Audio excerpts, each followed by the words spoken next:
हाँ जी लाडलो, क्या हाल चाल, कैसे हो आप सब लोग। दोस्तों अभी हम जो रिवीजन करने वाले हैं वो चैप्टर का नाम है चैप्टर 6 से डिडक्शंस। हाँ जी सर, जो जीटीआई में से डिडक्शंस मिलते हैं उनका हम डिस्कशन करने वाले हैं, है ना। तो बेटा सबसे पहले तो ये बात क्लियर है कि जो चैप्टर 6 से डिडक्शंस मिलेंगे ये आपको ग्रॉस टोटल इनकम में से मिलेंगे। मतलब अगर आपका जीटीआई नील है तो ये चैप्टर 6 से डिडक्शन मिलने वाला नहीं है, ये भी ऑब्वियसली नील ही होगा, क्योंकि एनटीआई कभी भी आपका नेगेटिव नहीं हो सकता। और जितना जीटीआई होगा बेटा मैक्सिमम उसके एक्सटेंड तक ही उसमें से चैप्टर 6 से डिडक्शन मिल सकता है, उससे ज्यादा वहां पे आपका हो सकता नहीं है। Very simple it is. ठीक है, अगर मान लो आपका जीटीआई 1 लाख रुपए का है और मैक्सिमम चैप्टर 6 डिडक्शन भी 1 लाख रुपए का हो सकता है, मैक्सिमम बोल रहा हूं यहाँ पे 1,01,000 रुपए नहीं हो सकता। ऑल्दो आपने इन्वेस्टमेंट ज्यादा कर रखा है बट कोई बात नहीं है। दूसरा चीज बेटा, there are some special incomes, कुछ ऐसी स्पेशल इनकम्स है जिनके ऊपर स्पेशल रेट से टैक्स लगता है। Long term capital gain 112A, long term capital gain 112A, ठीक है, long term capital gain under section 112, short term capital gain under section 111A, है ना। उसके अलावा सर वहां पे विनिंग्स इनकम हो गई, या फिर आपका 115BB के अंदर अनएक्सप्लेन एक्सपेंडिचर्स जो, या जो भी आपके अनडिस्क्लोज इन्वेस्टमेंट वगैरह जो टैक्सेबल होते हैं 69 68 69 बेसिकली सी हो गया, ये सारे सेक्शंस में जो है तो उनके सामने चैप्टर 6 से रिडक्शन नहीं मिलता है। ठीक है, 112A, short term 111A, winnings and जो इनकम 115BBE के हिसाब से टैक्सेबल होती है उनके सामने चैप्टर 6 रिडक्शन मिलने वाला नहीं है। यहां तक कि अगर आप डिफॉल्ट रिजीम फॉलो कर रहे हो, डिफॉल्ट रिजीम फॉलो करो तो मैक्सिमम आपको 3 सेक्शन में डिडक्शन मिल सकता है। One is ATCCD2, another is ATCCH2, और फिर एक आता है ATJJAA, ATCC2, ATCCH2, ATJJAA। इनके अलावा और किसी सेक्शन में डिडक्शन मिलने वाला नहीं है ना। तो यहाँ पे कुछ कॉमन पॉइंट जैसा कि मैंने आपको बता रखा है दोस्तों। तो सबसे पहले यहाँ पे आपका chapter 6 deduction default tax regime में खाली 3 सेक्शन में मिलेगा, ATCC2, ATCCH2, ATJJ। Optional tax regime ATC and 8 से लेकर के 80U तक सारे वहां पे जो भी एलिजिबल मिल सकता है बेटा। ओके, उसके बाद में बेटा मैंने आपको एक छोटा सा एग्जांपल रेगुलर क्लास में भी करवाया था, अभी भी एक डिस्कस कर लेते हैं, बट उससे पहले फटाफट एक बार इस वीडियो को लाइक का बटन दबा दे। अभी तू इस चैनल पे नया है बेटा तो एक बार फटाफट सब्सक्राइब कर ले चैनल, क्योंकि ऐसे बहुत सारे वीडियोस ऑलरेडी इस चैनल पे है और इसके अलावा वहां पे बहुत सारे वीडियोस और भी आने वाले हैं। तो बिना सब्सक्राइब किए, बिना बेल आइकॉन को बटन दबाए हुए आगे मत बढ़ना, और लाइक तो पहले करना है। हाँ जी, और वीडियो खत्म होने के बाद में कमेंट भी करना है। हाँ जी सर, हाँ जी सर, हाँ जी सर। ठीक है, आप अपना अटेम्प्ट जो भी आपका एग्जामिनेशन, अटेम्प्ट नहीं बोलूंगा, जब भी आपका एग्जाम है उस एग्जाम का वहां पे आप लिख दो कि सर हम लोग मई में देने वाले हैं, सितंबर में देने वाले हैं, या फिर जैन में देने वाले हैं। सो अकॉर्डिंगली आपके लिए फिर रिवीजन स्ट्रेटेजीज और वहां पे प्लान हो, मुझे एक बार आइडिया चले कितने बच्चे कौन से अटेम्प्ट में देने वाले हैं। जैसे कि अगर मई में बहुत ज्यादा बच्चे होते हैं तो अकॉर्डिंगली जो मेरा रिवीजन का जो तरीका है बेसिकली वो मई के अकॉर्डिंग हो जाएगा, नहीं तो सितंबर और जैन के हिसाब से हो जाएगा। तो प्लीज आप वहां पे अपना अटेम्प्ट कौन सा एग्जाम बेसिकली देने वाले हो, सीए इंटरमीडिएट या सीए में इंटर का जब भी अटेम्प्ट है मई 2026, या फिर सीए में अगर इंटर है तो जून 2026 या सितंबर 2026 या दिसंबर 2026 सीए में इंटर केस में, या जैन 27, प्लीज लिखो। ठीक है, और कमेंट जरूर करो। चलिए सर, तो यहाँ पे एग्जांपल लिया था कि इनकम फ्रॉम सैलरी है, यहाँ पे इनकम फ्रॉम हाउस प्रॉपर्टी है, पीजीयूपी है, और कैपिटल गेन में अलग अलग स्पेशल रेट के हिसाब से जो बेसिकली टैक्स लगता है वो वाली इनकम्स भी है, short term capital gain normal वाला भी है जो स्लैब रेट से टैक्सेबल होता है। फिर अदर सोर्सेज में बेसिकली आपके सामने विनिंग्स इनकम है, अनएक्सप्लेन एक्सपेंडिचर 115BBE वाला है, और अदर इनकम्स भी है। ऐसे मिला के सब मिलता है आपका जीटीए 25 लाख का जीटीए बनता है। और आपने जो इन्वेस्टमेंट कर रखे ATC2 ATU ऑप्शनल रिजीम की बात कर रहा हूं, तो 27 लाख का आपने कर रखा है। तो क्या पूरे 27 लाख का वहां पे डिडक्शन मिल जाएगा? नहीं मिलेगा। जीटीए कितना 25, तो सर 25 मिलेगा? नहीं बेटा, 25 भी नहीं मिलेगा। यहाँ पे जो स्पेशल रेट वाली इनकम है ना, ये वाला इसके सामने नहीं मिलने वाला, नहीं मिलने वाला, नहीं मिलने वाला, नहीं मिलने वाला, नहीं मिलने वाला। तो मतलब बचा कितना? 3 लाख के सामने मिलेगा 4 लाख, 7 लाख और 7 14 लाख, 14 लाख एंड 2 कितना हो गया? 16 लाख, और 1 कितना हो गया? 17 लाख। टोटल भले आपका इन्वेस्टमेंट 27 लाख का है, बट मैक्सिमम आपको जो डिडक्शन मिलने वाला है वो 17 लाख का ही मिलेगा। तो सर बचा हुआ 10 लाख क्या हम अगले साल कैरी फॉरवर्ड कर सकते हैं? ना मुन्ना ना, वो बात खत्म हो गई वहां पे, अगले साल का अगले साल देखना। बट सर मान लो आप डिफॉल्ट रिजीम फॉलो कर रहे हो, तो 80C टू 80U सारे सेक्शन में तो मिलता नहीं है, तो 80C टू 80U ना होकर के 80CC to 80CCH to 80JJ, इन तीनों में जो एलिजिबल अमाउंट है ना out of this 27 lakh rupees, वो है 5 लाख रुपए का, 5 लाख रुपए का। ऐसा हम एग्जांपल ले रहे, वैसे ये तीनों साथ में नहीं आ सकते, बहुत ही मतलब रेयर टू रेयर चांस भी नहीं है ना, क्योंकि सर 80JJ का तो तभी मिलता है जब आप वहां पे खुद एम्प्लॉयज को जॉब पे रख रहे हो, बिजनेस कर रहे हो, और आप 80CC2 या 80CCH2 के अंदर डिडक्शन तभी मिलेगा जब आप एम्प्लॉय हो, खुद एम्प्लॉय हो, ठीक है, तभी आपके लिए डिडक्शन होगा। और 80CCH2 तो अग्निवीर कॉर्पस फंड, तो वैसे तो नहीं है, बट इनमें से मान लो कोई भी एक सेक्शन में 5 लाख रुपए का एलिजिबल अमाउंट है, तो बेटा डिफॉल्ट रिजीम में इस 25 में से खाली 5 लाख रुपए माइनस होगा और एनटीए वहां पे 20 लाख हो जाएगा, ये चीज ध्यान रखना है। फिर उसके बाद में आपको अगर टैक्स निकालना है तो जो भी रिजीम है उसके अकॉर्डिंग वहां पे आप पहले तो इनकम को इसको डिवाइड कर लो कि 112, 112A, 111A, 115BB, 115BB winnings वाला जो है एंड अदर इनकम, इस तरीके से उसका आपको टैक्स निकालना है, तो एक बार ट्राई करना। ओके, तो ये सर बेसिकली एक थोड़ा सा बेसिक्स वाला पार्ट था। अब हम यहाँ पे एक एक सेक्शन बाय सेक्शन डिस्कशन करेंगे। 80C सबसे पहले आता है स्पेसिफाइड कुछ इन्वेस्टमेंट से अगर आप वो करते हो तो 80C में डिडक्शन मिलता है। एलिजिबल सच कौन है बेटा? Individual and HUF, individual and HUF. Sir वहां पे मैक्सिमम डिडक्शन 80C में कितना मिलता है? 1.5 लाख का मिलता है, इससे ज्यादा नहीं मिलता। पूरे सेक्शन का डिडक्शन ही बेटा मैक्सिमम 1.5 लाख रुपए, पूरे सेक्शन का, इन्वेस्टमेंट का नहीं, पूरे सेक्शन का मैक्सिमम डिडक्शन 1.5 लाख रुपए है। दूसरा एलिजिबल यहाँ पे इन्वेस्टमेंट कौन कौन से, तो बहुत सारे, देखो वैसे तो eligible assessee, individual and HUF है, बट यहाँ पे उस इंडिविजुअल एचयूएफ को भी कौन सा इन्वेस्टमेंट करेगा तो डिडक्शन मिलेगा। तो यहाँ पे देखो एलिजिबल इन्वेस्टमेंट सबसे पहला आता है लाइफ इंश्योरेंस का प्रीमियम पे किया है। अब लाइफ इंश्योरेंस, लाइफ का इंश्योरेंस, तो लाइफ किसकी होती है? इंडिविजुअल की, या फिर फैमिली की होती है, या तो इंडिविजुअल की होती है या फैमिली की होती है। लाइफ सिर्फ इंडिविजुअल की होती है, फैमिली की होती है, ठीक है, ये चीज ध्यान रखना। तो in that case life insurance premium अगर वहां पे एक इंडिविजुअल ने पे किया है सेल्फ के लिए, स्पाउस के लिए, चिल्ड्रन के लिए, सेल्फ स्पाउस चिल्ड्रन, खुद के लिए, अपनी स्पाउस के लिए, या children, self spouse children, parents के लिए नहीं, ब्रदर्स सिस्टर्स के लिए किया है तो डिडक्शन मिलने वाला नहीं है, only self spouse and children. और डिपेंडेंसी इंपॉर्टेंट नहीं है बेटा, वेदर दे आर डिपेंडेंट और नॉट, अगर मेजर सन है, माइनर सन है, कोई फर्क नहीं पड़ता है। इंडिपेंडेंट स्पाउस है, डिपेंडेंट स्पाउस है, कोई स्पाउस है, कोई फर्क नहीं पड़ता है, ठीक है। दूसरा, अगर फैमिली मतलब एचयूएफ खर्चा कर रहा है तो किसके लिए कर रहा है? ऑब्वियसली फैमिली के लिए, तो एनी मेंबर ऑफ एचयूएफ के लिए खर्चा करेगा। अब यहाँ पे डिडक्शन कितना मिलता है तो डिपेंड करता है हमने पॉलिसी कब लिया बेटा। लाइफ इंश्योरेंस मैच्योरिटी का जो लाइफ इंश्योरेंस का जो पॉलिसी है ना, पॉलिसी वो कौन सी डेट को आपने लिया था। अगर आपका पॉलिसी लिया था आपने इश्यूड बिफोर 1 अप्रैल 2012, 1 अप्रैल 2012, 1/4/2012 के पहले, तो 25-26 में जो भी आप प्रीमियम पे कर रहे हो वो प्रीमियम और 10% सम एश्योर्ड अमाउंट। अभी सम एश्योर्ड अमाउंट क्या होता है? सम एश्योर्ड अमाउंट बेसिकली वहां पे वो अमाउंट होता है जिस अमाउंट के लिए आपने पॉलिसी निकाला है। तो क्या sir sum assured as well as maturity ये दोनों सेम अमाउंट है क्या? नहीं बेटा, जरूरी नहीं है कि दोनों सेम हो सकता है कभी कभार आपका सम एश्योर्ड और कभी कभार क्या मैक्सिमम केस में होता ही है मैच्योरिटी दोनों अलग अलग हो। तो सम एश्योर्ड मतलब मान लो मैंने 1 करोड़ का पॉलिसी निकाला है, तो जो बोलते हैं ना कि 1 करोड़ का पॉलिसी निकाला है, लेकिन मैच्योरिटी में हो सकता है उस 1 करोड़ के साथ में मुझे 10 लाख का कुछ बोनस भी मिल जाए, तो मेरा मैच्योरिटी कितना हो गया? 1 करोड़ 10 लाख हो गया।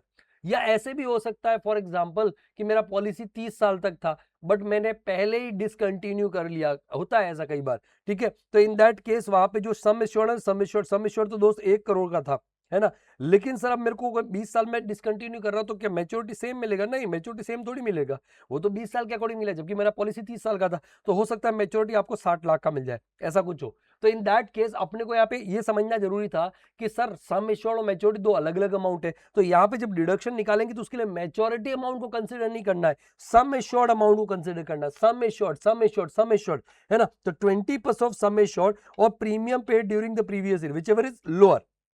दूसरा, अगर पॉलिसी लिया है ऑन और आफ्टर 1 अप्रैल 2012, ऑन और आफ्टर 1 अप्रैल 2012, ऑन और आफ्टर मतलब अगर 1/4/2012 को भी लिया है तो ऑब्वियसली मतलब वो इस कैटेगरी में आएगा। 1/4/2012 को उसी दिन भी, अगर उसके पहले लिया 31 मार्च 2012 तक, 31 मार्च 2012 तक लिया था तो 20% देखना सम एश्योर्ड का। लेकिन 1/4/2012 या इसके बाद में लिया है तो उस केस में बेटा वहां पे आपको वो भी प्रीमियम पे किया, वो 10% sum assured, whichever is obviously lower, whichever is lower.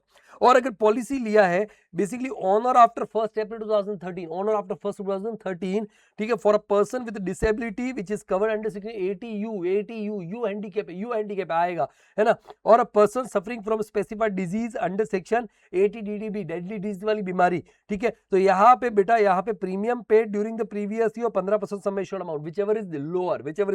तो देख 1/4/2012 के पहले देखा है तो 20% ऑफ सम एश्योर्ड अमाउंट, अगर 1/4/2012 या उसके बाद में ले रखा है तो 10% of sum assured amount, and अगर वहां पे तूने ले रखा है पॉलिसी बेटा 1/4/2013 या उसके बाद में, बट वो जो पर्सन जिसके लिए पॉलिसी निकाला है वो 80U या 80 DDB की सफरेंस के अंदर बेसिकली आता है, तो उस केस में 15% सम एश्योर्ड, और सारे केस में आपको उसको कंपेयर करना है प्रीमियम पेड विचएवर इज कितना लोअर, जो भी प्रीमियम पे किया हो। तो एग्जांपल समझते बेटा, मैंने यहाँ पे एग्जांपल लिया है, समझे बेटा। यहाँ पे एक है, वहां पे मिस्टर उमंग टूक a life insurance policy for self in 2011-12 before 1 April 2000, obviously 12 है ये, ऑफ 10 लाख जिसका सम एश्योर्ड अमाउंट है, प्रीमियम पेड इन 25-26 1,70,000, तो डिडक्शन एटीसी में कितना मिलेगा। तो पहले देख पॉलिसी कब लिया है 1/4/2012 के पहले, तो सम एश्योर्ड का तेरे को 20% देखने का, तो 10 लाख का 20% कितना होता है दोस्तों, वहां पे होता है 2 लाख रुपए, और प्रीमियम कितना पे किया तूने वहां पे 1,70,000, तो डिडक्शन कितना, तो विचएवर इज लोअर, बट क्योंकि एटीसी में मैक्सिमम डिडक्शन 1.5 लाख तक रेस्ट्रिक्ट होता है, तो जो 1,70 आएगा उसको तेरे को रेस्ट्रिक्ट करना पड़ेगा 1,50 पे, है ना, मैक्सिमम डिडक्शन होगा। अच्छा मान लो इस उमंग ने एक पॉलिसी और निकाला अपनी स्पाउस के लिए, और वो पॉलिसी उसने निकाला था 2017-18 में निकाला, 2017-18, मतलब ये ऑन और आफ्टर 1 अप्रैल 2000 एंड क्या हो जाएगा 12 हो जाएगा। उस केस में कितना लेना है, उस केस में बेटा वहां पे आपका 10% आ जाएगा, कितना आ जाएगा 10% आ जाएगा।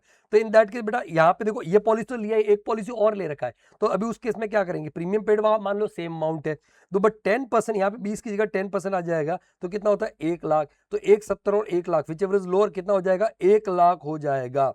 लेकिन सर उमंग ने खुद के लिए भी तो पॉलिसी निकाला था, तो 1.5 लाख वो हो गया और 1 लाख ये हो गया, दोनों मिला कितना हो गया 2.5 लाख, तो 2.5 लाख का डिडक्शन मिलेगा नहीं, एटीसी का मैक्सिमम डिडक्शन ही बेटा वहां पे 1.5 लाख है, तो ये फिर से रेस्ट्रिक्ट हो जाएगा कितने पे 1.5 लाख पे रेस्ट्रिक्ट हो जाएगा।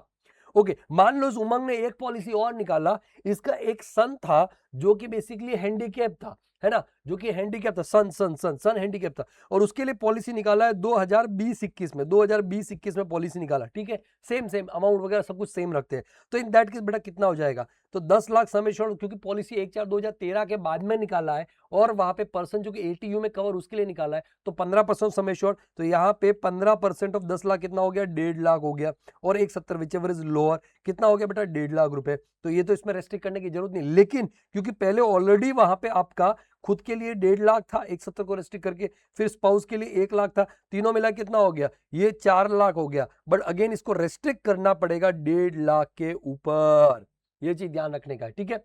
ओके मान लो अगर वो 80 जो डीडीबी के सॉरी जो 80U में कवर है उसके लिए पॉलिसी 1/4/2013 के पहले निकाला है, तो अगर 1/4/2013 के पहले निकाला बट ऑन और आफ्टर 1 अप्रैल 2012 निकाला है तो उसके लिए 10%, और अगर उसके लिए पॉलिसी अगर 1/4/2012 के पहले निकाला है तो 20% देखना है, वो तो जो एज इट इज जो है वहां पे वही रखना है।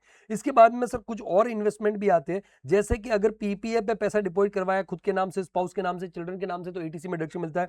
अगर वहां पे employees contribution, to be specific employees contribution है, एसपीएफ में स्टैट्यूटरी प्रोविडेंट फंड, आरपीएफ में रिकॉग्नाइज्ड प्रोविडेंट फंड, या फिर अब और अप्रूव कोई सुपर एन्युएशन फंड है, तो उसके केस में बेटा वहां पे आपका एटीसी में डिडक्शन मिल जाएगा, ठीक है। लेकिन ये सारे मालूम है ना ऑप्शनल रिजीम मिलता है, डिफॉल्ट में तो खाली 80CCD2, 80CCH2 एंड 80JJA, बस ये 3 सेक्शन में डिडक्शन मिलता है, तो ऑप्शनल रिजीम है। फिर उसके बाद में आता है amount invested in NSC, national saving certificates के अंदर वहां पे इन्वेस्टमेंट किया है, तो ऑब्वियसली एटीसी में डिडक्शन मिलेगा। यहाँ तक कि जो इंटरेस्ट है, इंटरेस्ट में क्या होता है, इंटरेस्ट अक्रूड होता है फिर से री इन्वेस्ट होता है, अक्रूड होता है फिर से री इन्वेस्ट होता है, अक्रूड होता है फिर से री इन्वेस्ट होता है, हर साल अक्रूड होता है फिर से री इन्वेस्ट होता है।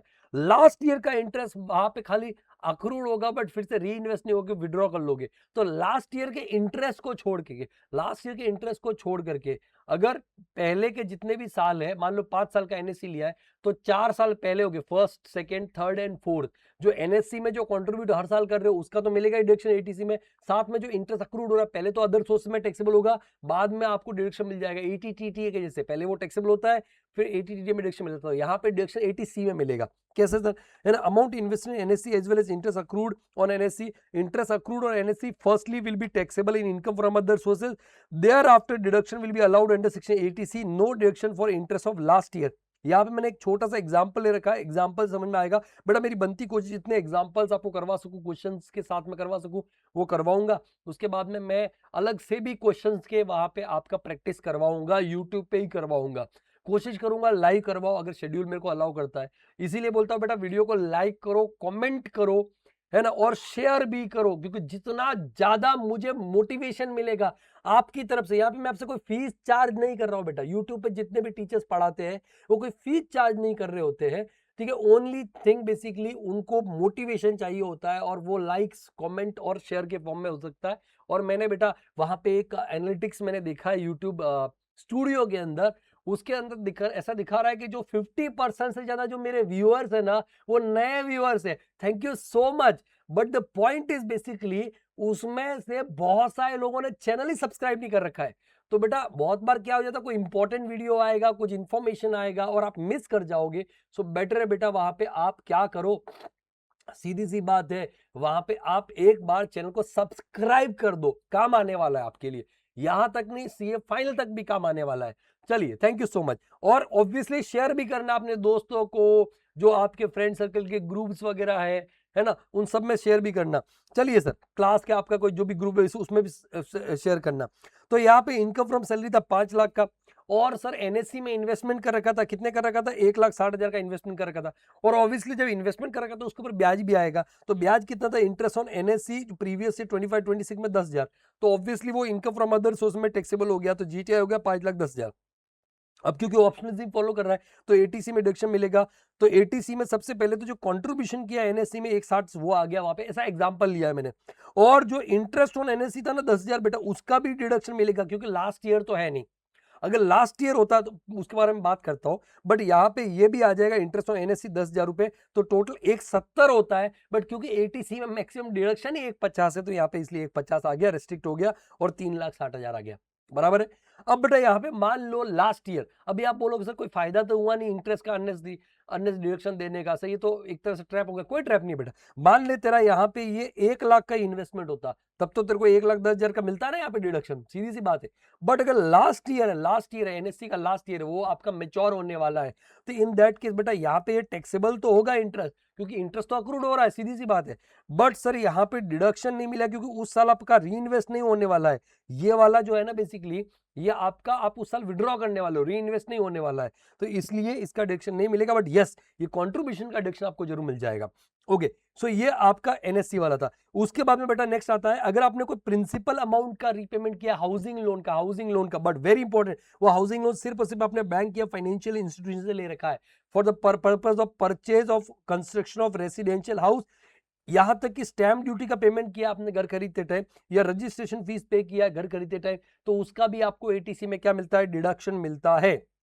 वेरी इंपॉर्टेंट सर, आपने प्रिंसिपल अमाउंट किसको पे किया, सिर्फ बैंक या फाइनेंशियल, नो एनबीएफसीज, नो रिश्तेदार, नो एम्प्लॉयर, किसी और से लोन। हाउस प्रॉपर्टी में इंटरेस्ट का डिडक्शन मिलता है, और किसी से भी लोन लो कोई दिक्कत नहीं मिलता है, और वो भी कौन से बेस पे, अक्रूवल बेस पे मिलता है। नहीं, यहाँ पे आपका रीपेमेंट मतलब पे करोगे तभी मिलेगा, किसको, ओनली बैंक या फाइनेंशियल इंस्टीट्यूशन को, एनबीएफसी भी नहीं, ठीक है। और पर्पज सिर्फ और सिर्फ परचेज और कंस्ट्रक्शन, रिपेयर्स वगैरह नहीं, परचेज और कंस्ट्रक्शन ऑफ रेसिडेंशियल हाउस होना चाहिए। उसके बाद में बेटा आपका आता है राजू वाला क्वेश्चन, पीजी में याद करो, उसमें 50,000 रुपए का था ये, ठीक है। फिक्स डिपॉजिट, टर्म डिपॉजिट, अगर एफडी या आरडी में जो किसी भी शेड्यूल बैंक है, किसी भी शेड्यूल बैंक, कुछ वहां पे आपका ऑथर या टीचर है उन्होंने एसबीआई लिखा हुआ है, बेटा एनी शेड्यूल बैंक, अगर आप वहां पे किसी भी शेड्यूल बैंक जो आरबीआई के शेड्यूल में जिनका नाम है, अगर आपने इन्वेस्टमेंट किया या पोस्ट ऑफिस में इन्वेस्टमेंट किया एफडी पे, जो मिनिमम 5 साल का बेटा, 5 इयर्स और मोर, तो आपको एटीसी में क्या मिलेगा, डिडक्शन मिलेगा। उसके बाद में ट्यूशन फीस जो बच्चों के लिए पे करते हो for full time education in India, maximum 2 बच्चों के लिए, जो किसी स्कूल, किसी कॉलेज, किसी यूनिवर्सिटी या एनी अदर एजुकेशनल इंस्टीट्यूशन में पढ़ाई कर रहे हैं विद इन इंडिया, तो मैक्सिमम 2 बच्चों के लिए खाली खाली कौन सा फीस, ट्यूशन फीस का डिडक्शन मिलेगा। कोई डोनेशन डेवलपमेंट फीस के नाम से अलग अलग नाम से दिया है तो उसका डिडक्शन मिलने वाला नहीं है। फिर deposit in the notified bonds of NABARD, NABARD के बॉन्ड में अगर इन्वेस्टमेंट किया है तो ऑब्वियसली सीधी बात है एटीसी में क्या मिलेगा, deduction. Deposit in senior citizen saving scheme, eighty C में डिडक्शन मिलेगा। Contribution towards unit link insurance plan, ULIP, ULIP में किया है तो एटीसी में डिडक्शन मिलेगा। Notified units of mutual fund और यूटीआई, एटीसी में डिडक्शन मिलेगा। Notified pension scheme of UTI mutual fund, eighty C में डिडक्शन मिलेगा। And deposit in Sukanya Samriddhi account scheme, girl child के लिए अगर सुकन्या समृद्धि अकाउंट स्कीम में इन्वेस्टमेंट किया बेटा तो उसमें भी एटीसी में डिडक्शन मिलेगा। So that was eighty C. और मान लो अगर कोई एक ऐसा एसएससी जिसने यहां से लेकर के यहां तक सारे के सारे इन्वेस्टमेंट कर रखे, बेटा कोई बात नहीं है, सब जाके रेस्ट्रिक्ट हो जाएगा 1.5 लाख, क्योंकि सेक्शन में मैक्सिमम डिडक्शन कितना मिलता है, 1.5 lakh. That is also subject to ATCCE. अब ये एटीसीसीई क्या है, तो एटीसीसीई बेटा ये बोलता है 3 सेक्शन, एटीसी हमने अभी पढ़ा, ATCCC हम पढ़ने वाले और ATCC1 अभी जस्ट पढ़ेंगे थोड़ी देर में। इन सबको मिला करके पहले तो आपका इंटरनली जो भी इनका मैक्सिमम लिमिट है वो ले लो, फिर इनका टोटल करो, इन सबको मिला के मैक्सिमम डिडक्शन 1.5 लाख मिलेगा, है ना। बट कौन कौन से, only eighty C, only ATCCC, only ATCCD1, इनका मैक्सिमम मिला करके। ओके चलो सर, उसके बाद में सर आता है वहां पे ATCCC। ATCCC क्या बोलता है, contribution to pension fund, pension fund, pension fund, आप अपनी पेंशन के लिए खुद कंट्रीब्यूट कर रहे हो, बट किसका, वो पेंशन फंड LIC है, life insurance corporation of India का, या किसी और इंश्योरेंस कंपनी का पेंशन फंड है। मतलब आज आप उस इंश्योरेंस कंपनी को पैसा दे रहे हो, जब आप रिटायर हो जाओगे तो वही इंश्योरेंस कंपनी आपको पेंशन देगी, इसको बोलते हैं बेसिकली आपका contribution to pension fund. Eligible sir कौन होगा, ऑब्वियसली पेंशन सिर्फ इंडिविजुअल को चाहिए होता है, ओनली इंडिविजुअल को चाहिए होता है। Amount of deduction, maximum deduction बेटा इस सेक्शन में 1,50,000, but again subject to ATCC, मतलब इस सेक्शन में तो 1.5 लाख पे रेस्ट्रिक्ट होगा ही होगा, प्लस ATC, ATCCC, ATCCD1 सब मिला करके भी फाइनली 1,50,000 पे रेस्ट्रिक्ट करना है। Okay, tax treatment of pension, basically जब बाद में आपको पेंशन मिलेगा तो वो आपका इनकम फ्रॉम अदर सोर्स में टैक्सेबल होगा, ये चीज ध्यान रखना। फिर बेटा नेक्स्ट आता है ATCCD। ATCCD contribution to a national pension system, national pension system, NPS में कंट्रीब्यूशन, कौन कंट्रीब्यूशन करता है, इंडिविजुअल, इंडिविजुअल, इंडिविजुअल कंट्रीब्यूशन करता है। नेशनल पेंशन सिस्टम बेसिकली या न्यू पेंशन स्कीम या अटल पेंशन योजना में कंट्रीब्यूशन किया, कौन कौन, सेंट्रल गवर्नमेंट एम्प्लॉय के लिए तो कंपलसरी है, फिर अगर कोई और स्टेट गवर्नमेंट एम्प्लॉय उनके लिए भी आपका कंपलसरी समझो, एनी अदर एम्प्लॉयज के लिए जो प्राइवेट एम्प्लॉय जो होते हैं, सेल्फ एम्प्लॉयड पे आता हूं मैं, प्राइवेट एम्प्लॉय जो आपके जैसे रिलायंस के एम्प्लॉयज हो गए, तो उनके लिए ऑप्शनल है सर, वो चाहे तो वो भी कंट्रीब्यूट कर सकते हैं NPS के अंदर। और बाकी अगर कोई सेल्फ एम्प्लॉयड पर्सन है, मेरे जैसे लोग, मैं एम्प्लॉय नहीं हूं, मैं एक सेल्फ एम्प्लॉयड पर्सन हूं, तो इन दैट केस मेरे लिए ऑप्शनल है, मैं भी कर सकता हूं। अब यहाँ पे ATCCD को 3 अलग अलग पार्ट में डिवाइड किया गया है, तो आप सब कुछ इस तरह समझिए। बट सर यहाँ पे ना मैक्सिमम भी डिडक्शन है, 3 section, ATCCD1, ATCCD2 and ATCCD1 भी। तो ATCCD1 के अंदर मैक्सिमम डिडक्शन है 1.5 लाख, और ATCCD1, ATC एंड ATCCC मिला करके सब्जेक्ट टू मैक्सिमम ATCC, मतलब 1.5 लाख वापस आपका डिडक्शन रेस्ट्रिक्ट हो जाएगा। ओके सर, ATCCD2 का जो मैक्सिमम लिमिट है उसमें कोई मैक्सिमम लिमिट नहीं है, उसमें बेसिकली आपका जो विचेवर लोअर होगा वही होगा। और ATCCD1 भी है ना बेटा, वो मैक्सिमम 50,000 है। अब देखो यहाँ पे 3 सेक्शन है, ATCCD1, ATCCD1 भी, ATCCD2। अब ये ATCCD1 एंड 1 भी है ना, ये तो ओन कंट्रीब्यूशन के लिए, अगर एम्प्लॉय है तो एम्प्लॉयज ओन कंट्रीब्यूशन, अगर सेल्फ एम्प्लॉयड है तो सेल्फ एम्प्लॉयड पर्सन का खुद का जो ओन कंट्रीब्यूशन है, दोनों के लिए यहाँ डिडक्शन मिलता है, ठीक है। और ये ATCCD2 है ना, ये जो एम्प्लॉयर कंट्रीब्यूट करेगा, एम्प्लॉयर अपने एम्प्लॉय के लिए, एम्प्लॉयर अपने एम्प्लॉय के लिए कंट्रीब्यूट करेगा, तो उसके लिए ATCCD2 में डिडक्शन मिलता है। अब देखो यहाँ पे deduction for employers contribution, deduction for employers contribution, deduction for employers contribution, है ना, ये मिलेगा। और ये दोनों रिजी में मिलता है। मैंने क्या बोला था आपको स्टार्टिंग में कि ATCCD2, ATCCH2, ATJJ, बस ये 3 सेक्शन है जिनके सामने आपको डिडक्शन मिलता है। कहां पे, सीधी सी बात है, चैप्टर 6 से डिडक्शंस। तो यहाँ पे ATCCD2 दोनों रिजी में मिलेगा। तो लेकिन यहाँ पे समझना है, जब भी एम्प्लॉयर कंट्रीब्यूशन करेगा, कौन बेटा, एम्प्लॉयर एम्प्लॉय के लिए, एम्प्लॉयर एम्प्लॉय के लिए, तो ऑब्वियसली वो एम्प्लॉयर के लिए तो फायदा हो गया, करने वाला कौन है, एम्प्लॉयर, किसके लिए कर रहा है, एम्प्लॉय, तो एम्प्लॉयर एम्प्लॉय रिलेशनशिप है, तो एंटायर कंट्रीब्यूशन का अमाउंट एम्प्लॉयर के हाथ, जो एम्प्लॉय के हाथ में क्या हो जाएगा, टैक्सेबल। जो एम्प्लॉयर ने कंट्रीब्यूशन किया पूरा का पूरा एम्प्लॉय के हाथ में क्या हो जाएगा, टैक्सेबल हो जाएगा under that income from salary, step number 1। फिर स्टेप नंबर 2, सर डिडक्शन मिलेगा 80CCD2 में। अब डिडक्शन कितना है बेटा, तो अगर वहां पे कंट्रीब्यूशन किया है, जो भी कंट्रीब्यूशन किया है वो अमाउंट ले लेंगे 25-26 में, जितना भी कंट्रीब्यूशन एम्प्लॉयर ने किया था, जो ऊपर आपने पूरा का पूरा टैक्सेबल कर दिया सैलरी में, और 10% ऑफ सैलरी। सैलरी में क्या आता है, सैलरी में बेसिक सैलरी आता है, डीए इन टर्म्स आता है, basic salary and DA in terms, only this, basic salary and DA in terms, बराबर है। तो यहाँ पे उसका 10% ले लोगे और विच एवर इज लोअर आ जाएगा। अगर बेटा वहां पे वो सेंट्रल गवर्नमेंट या स्टेट गवर्नमेंट एम्प्लॉई है, तो इन दैट केस बेटा ये 10 की जगह कितना हो जाएगा, 14% हो जाएगा, central government state government employee. और सर यहाँ पे फाइनेंस एक्ट 24 में एक अमेंडमेंट आया था, और वो अमेंडमेंट क्या बोलता है कि अगर बेटा वहां पे आपका एम्प्लॉयर ने कंट्रीब्यूशन किया, किसके लिए, किसके लिए, एम्प्लॉई के लिए, तो पहले तो वो चाहे कोई भी रिजीम हो, एम्प्लॉय के लिए फुली टैक्सेबल हो जाएगा जितना कंट्रीब्यूशन है, फिर बाद में डिडक्शन मिलेगा। तो ऑप्शनल रिजीम में तो यही अमाउंट कंट्रीब्यूटेड बाय एम्प्लॉयर और 10% salary, central government state government तो 40% सैलरी। लेकिन डिफॉल्ट टैक्स रिजीम में डिडक्शन मिलेगा, जी हाँ मिलेगा, और मिलेगा भी कितना मिलेगा सर, जो भी आपका अमाउंट कंट्रीब्यूटेड बाय एम्प्लॉयर है ड्यूरिंग द प्रीवियस ईयर, और 10 की जगह सारे एम्प्लॉय, चाहे वो गवर्नमेंट एम्प्लॉय कोई भी हो, 14% ऑफ सैलरी। तो ध्यान देना बेटा 80CC2 में यहाँ पे पहले तो एक बार पूरा का पूरा सैलरी में टैक्सेबल हो जाएगा, बाद में अगर ऑप्शनल रिजीम है तो 10% ऑफ सैलरी, और डिफॉल्ट रिजीम है तो 14% of salary, which ever is basically lower. Obviously regime के हिसाब से आपको करना है, सैलरी में basic salary and DA in terms आता है। ये तो हो गया सर वहां पे आपका कौन सा कंट्रीब्यूशन, ये हो गया एम्प्लॉयर्स कंट्रीब्यूशन। अब आता है सर एम्प्लॉइज ओन कंट्रीब्यूशन या सेल्फ एम्प्लॉयड का ओन कंट्रीब्यूशन।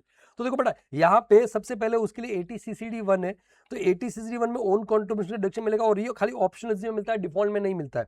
और ये भी सर आपका 80CCD1B में भी ओन कंट्रीब्यूशन में मिलता है, लेकिन सर ये कुछ एक्स्ट्रा डिडक्शन है, क्यों, क्योंकि आपको मालूम है 3 सेक्शन है, 80C plus 80CCC plus 80CCD1, ये सब मिला करके मैक्सिमम कितना डिडक्शन मिलने वाला है, 1.5 लाख।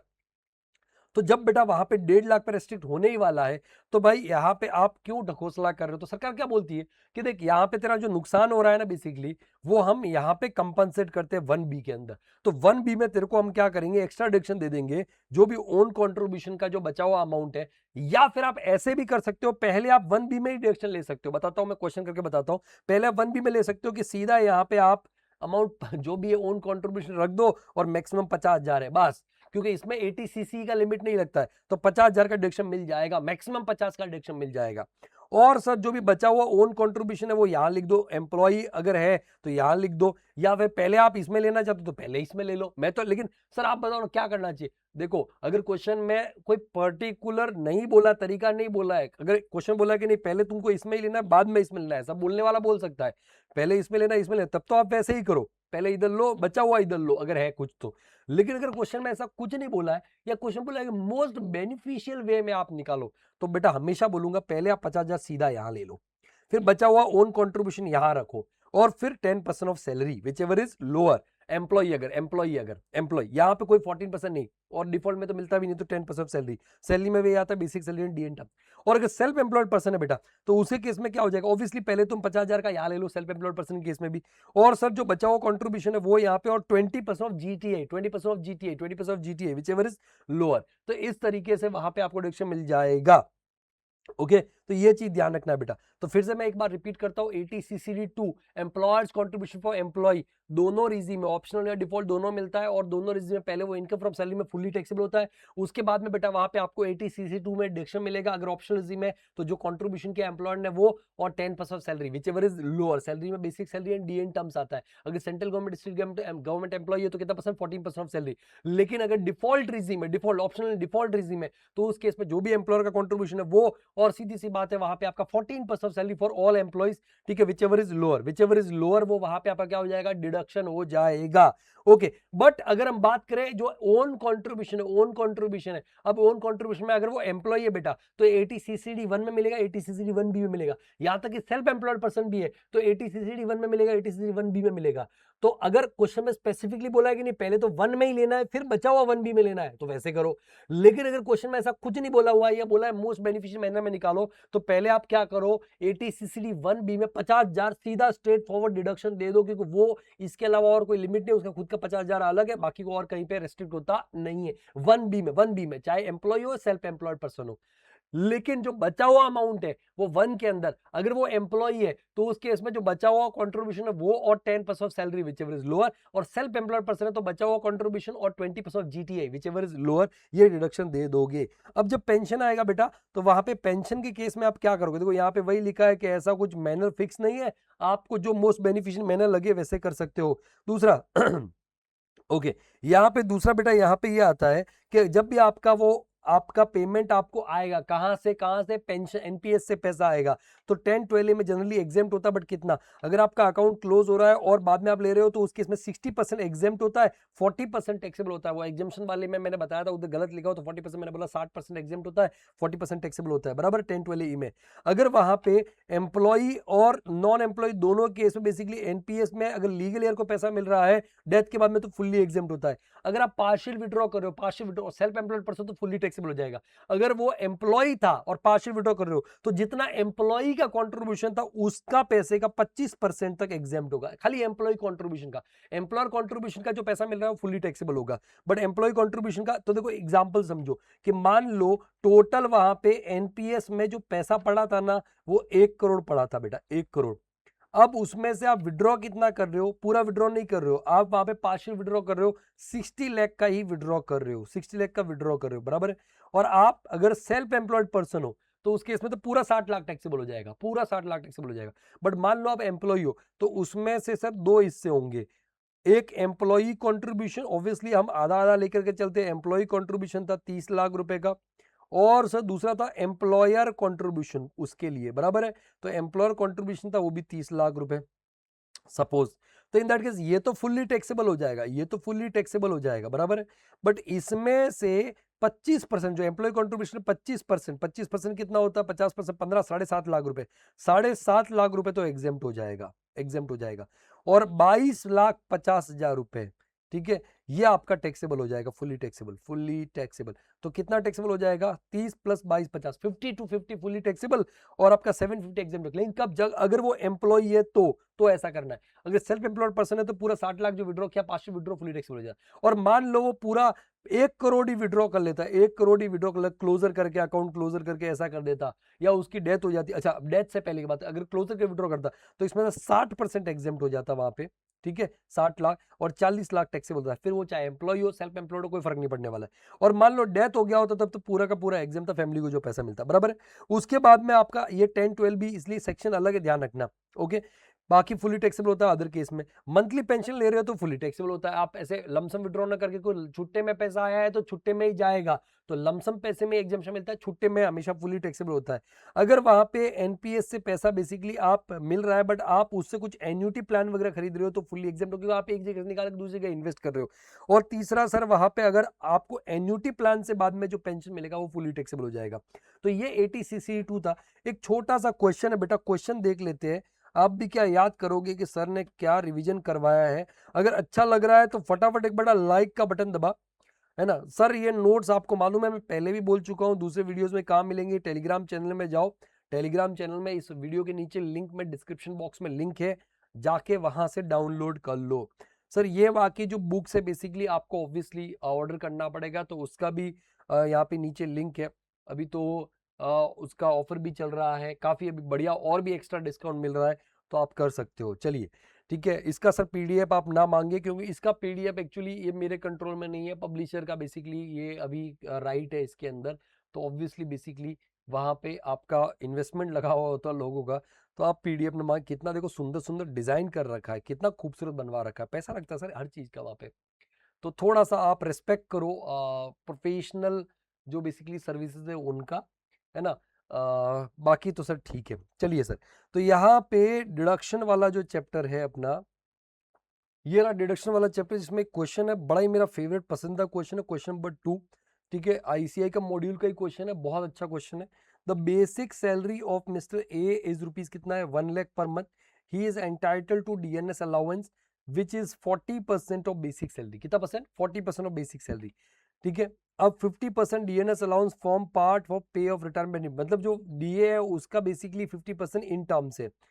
दूसरा, both mister A and is employer ABC limited contribute 15% of basic salary to the pension scheme referred in 80CCD, मतलब वो एनपीएस में कंट्रीब्यूशन कर रहे हैं दोनों।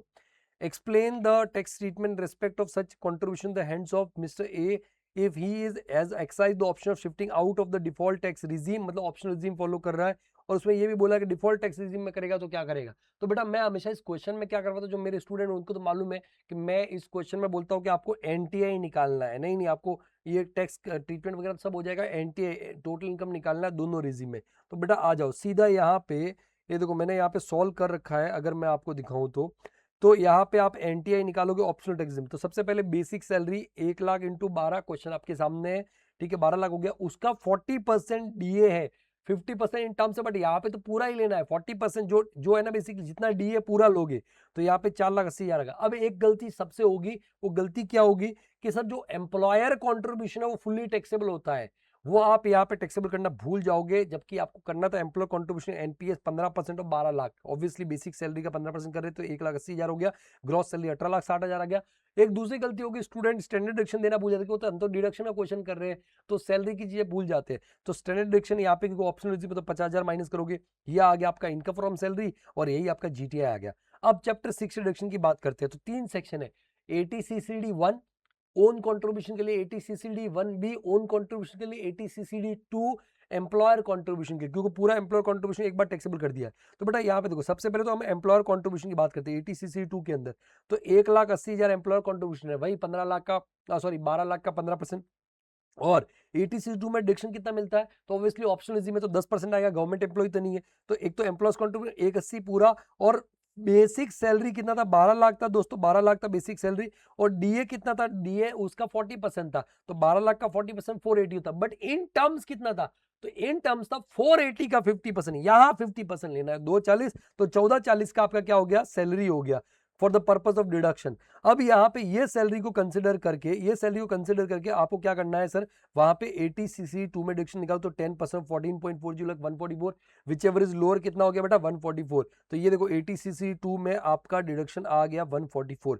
अब हम बात करते हैं एटीसीसीडी 1 एंड 1B की, तो एटीसीडी 1 1B की बात करें तो एम्प्लॉइज कॉन्ट्रीब्यूशन भाई 180 है, 15% ऑफ 12 लाख बराबर है, उसमें से मैं क्या बोलता हूं मोस्ट बेनिफिशियल मैनर में लेना है आपको, तो यहां पे आप एटीसीसी 1B में 50,000 सीधा दे दो एटीसीसी 1B में 50,000 रुपए बराबर है। अब सर देखो अगर 80 में 180 में से 50 गया तो बचा कितना 130 बच गया, अब उस 130 को कंपेयर करोगे 10% ऑफ सैलरी के साथ में, तो सैलरी आपने निकाल लिया 1440 का 10% कितना होता है 144, विच एवर इज लोअर कितना हो गया 1,30,000, तो ये 1,30,000 यहां आ गया। सर आपके पास में एक अल्टरनेटिव चॉइस भी है, आप क्या करो, या आप पूरा यहाँ पे 180 रखते और ये तो 144 होता, विच एवर इज लोअर कितना हो जाता 144 हो जाता। अब बचा कितना 144, मतलब आपका ये 180 में 36,000 बचेगा, 180 माइनस 144, तो ये हो गया सर आपका 36,000, तो यहाँ पे आपका फिर 1B में कितना मिलता 36,000 और 50,000 विच इज लोअर, तो मैक्सिमम 36,000 हो जाता। तो उस केस में सिर्फ फर्क इतना होता है, यहाँ पे 144 आता और यहाँ पे कितना आता 36 आता।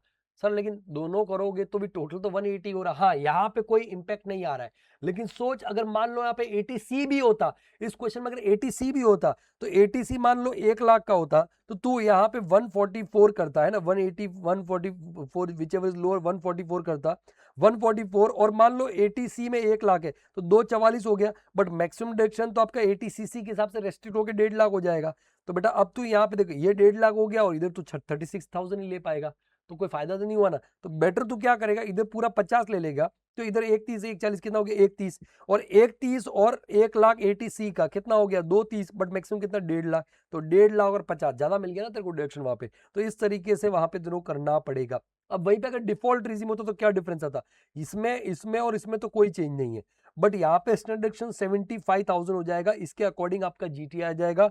और बेटा यहाँ पे ये डिडक्शन नहीं मिलेगा, ये भी नहीं मिलेगा, और खाली ATCC2 का मिलेगा, लेकिन कितना मिलेगा, वो मिलेगा ATCC2 का यहाँ पे 14% ऑफ 14,40,000 इंटू 14%, ये हो जाता है 2,01,600 और 180, विच एवर इज लोअर, तो 180 का डिडक्शन मिल जाता डिफॉल्ट में है ना। तो यहाँ पे ये नहीं मिलने वाला, ये भी नहीं मिलने वाला, ये 180 हो जाएगा 180 ठीक है।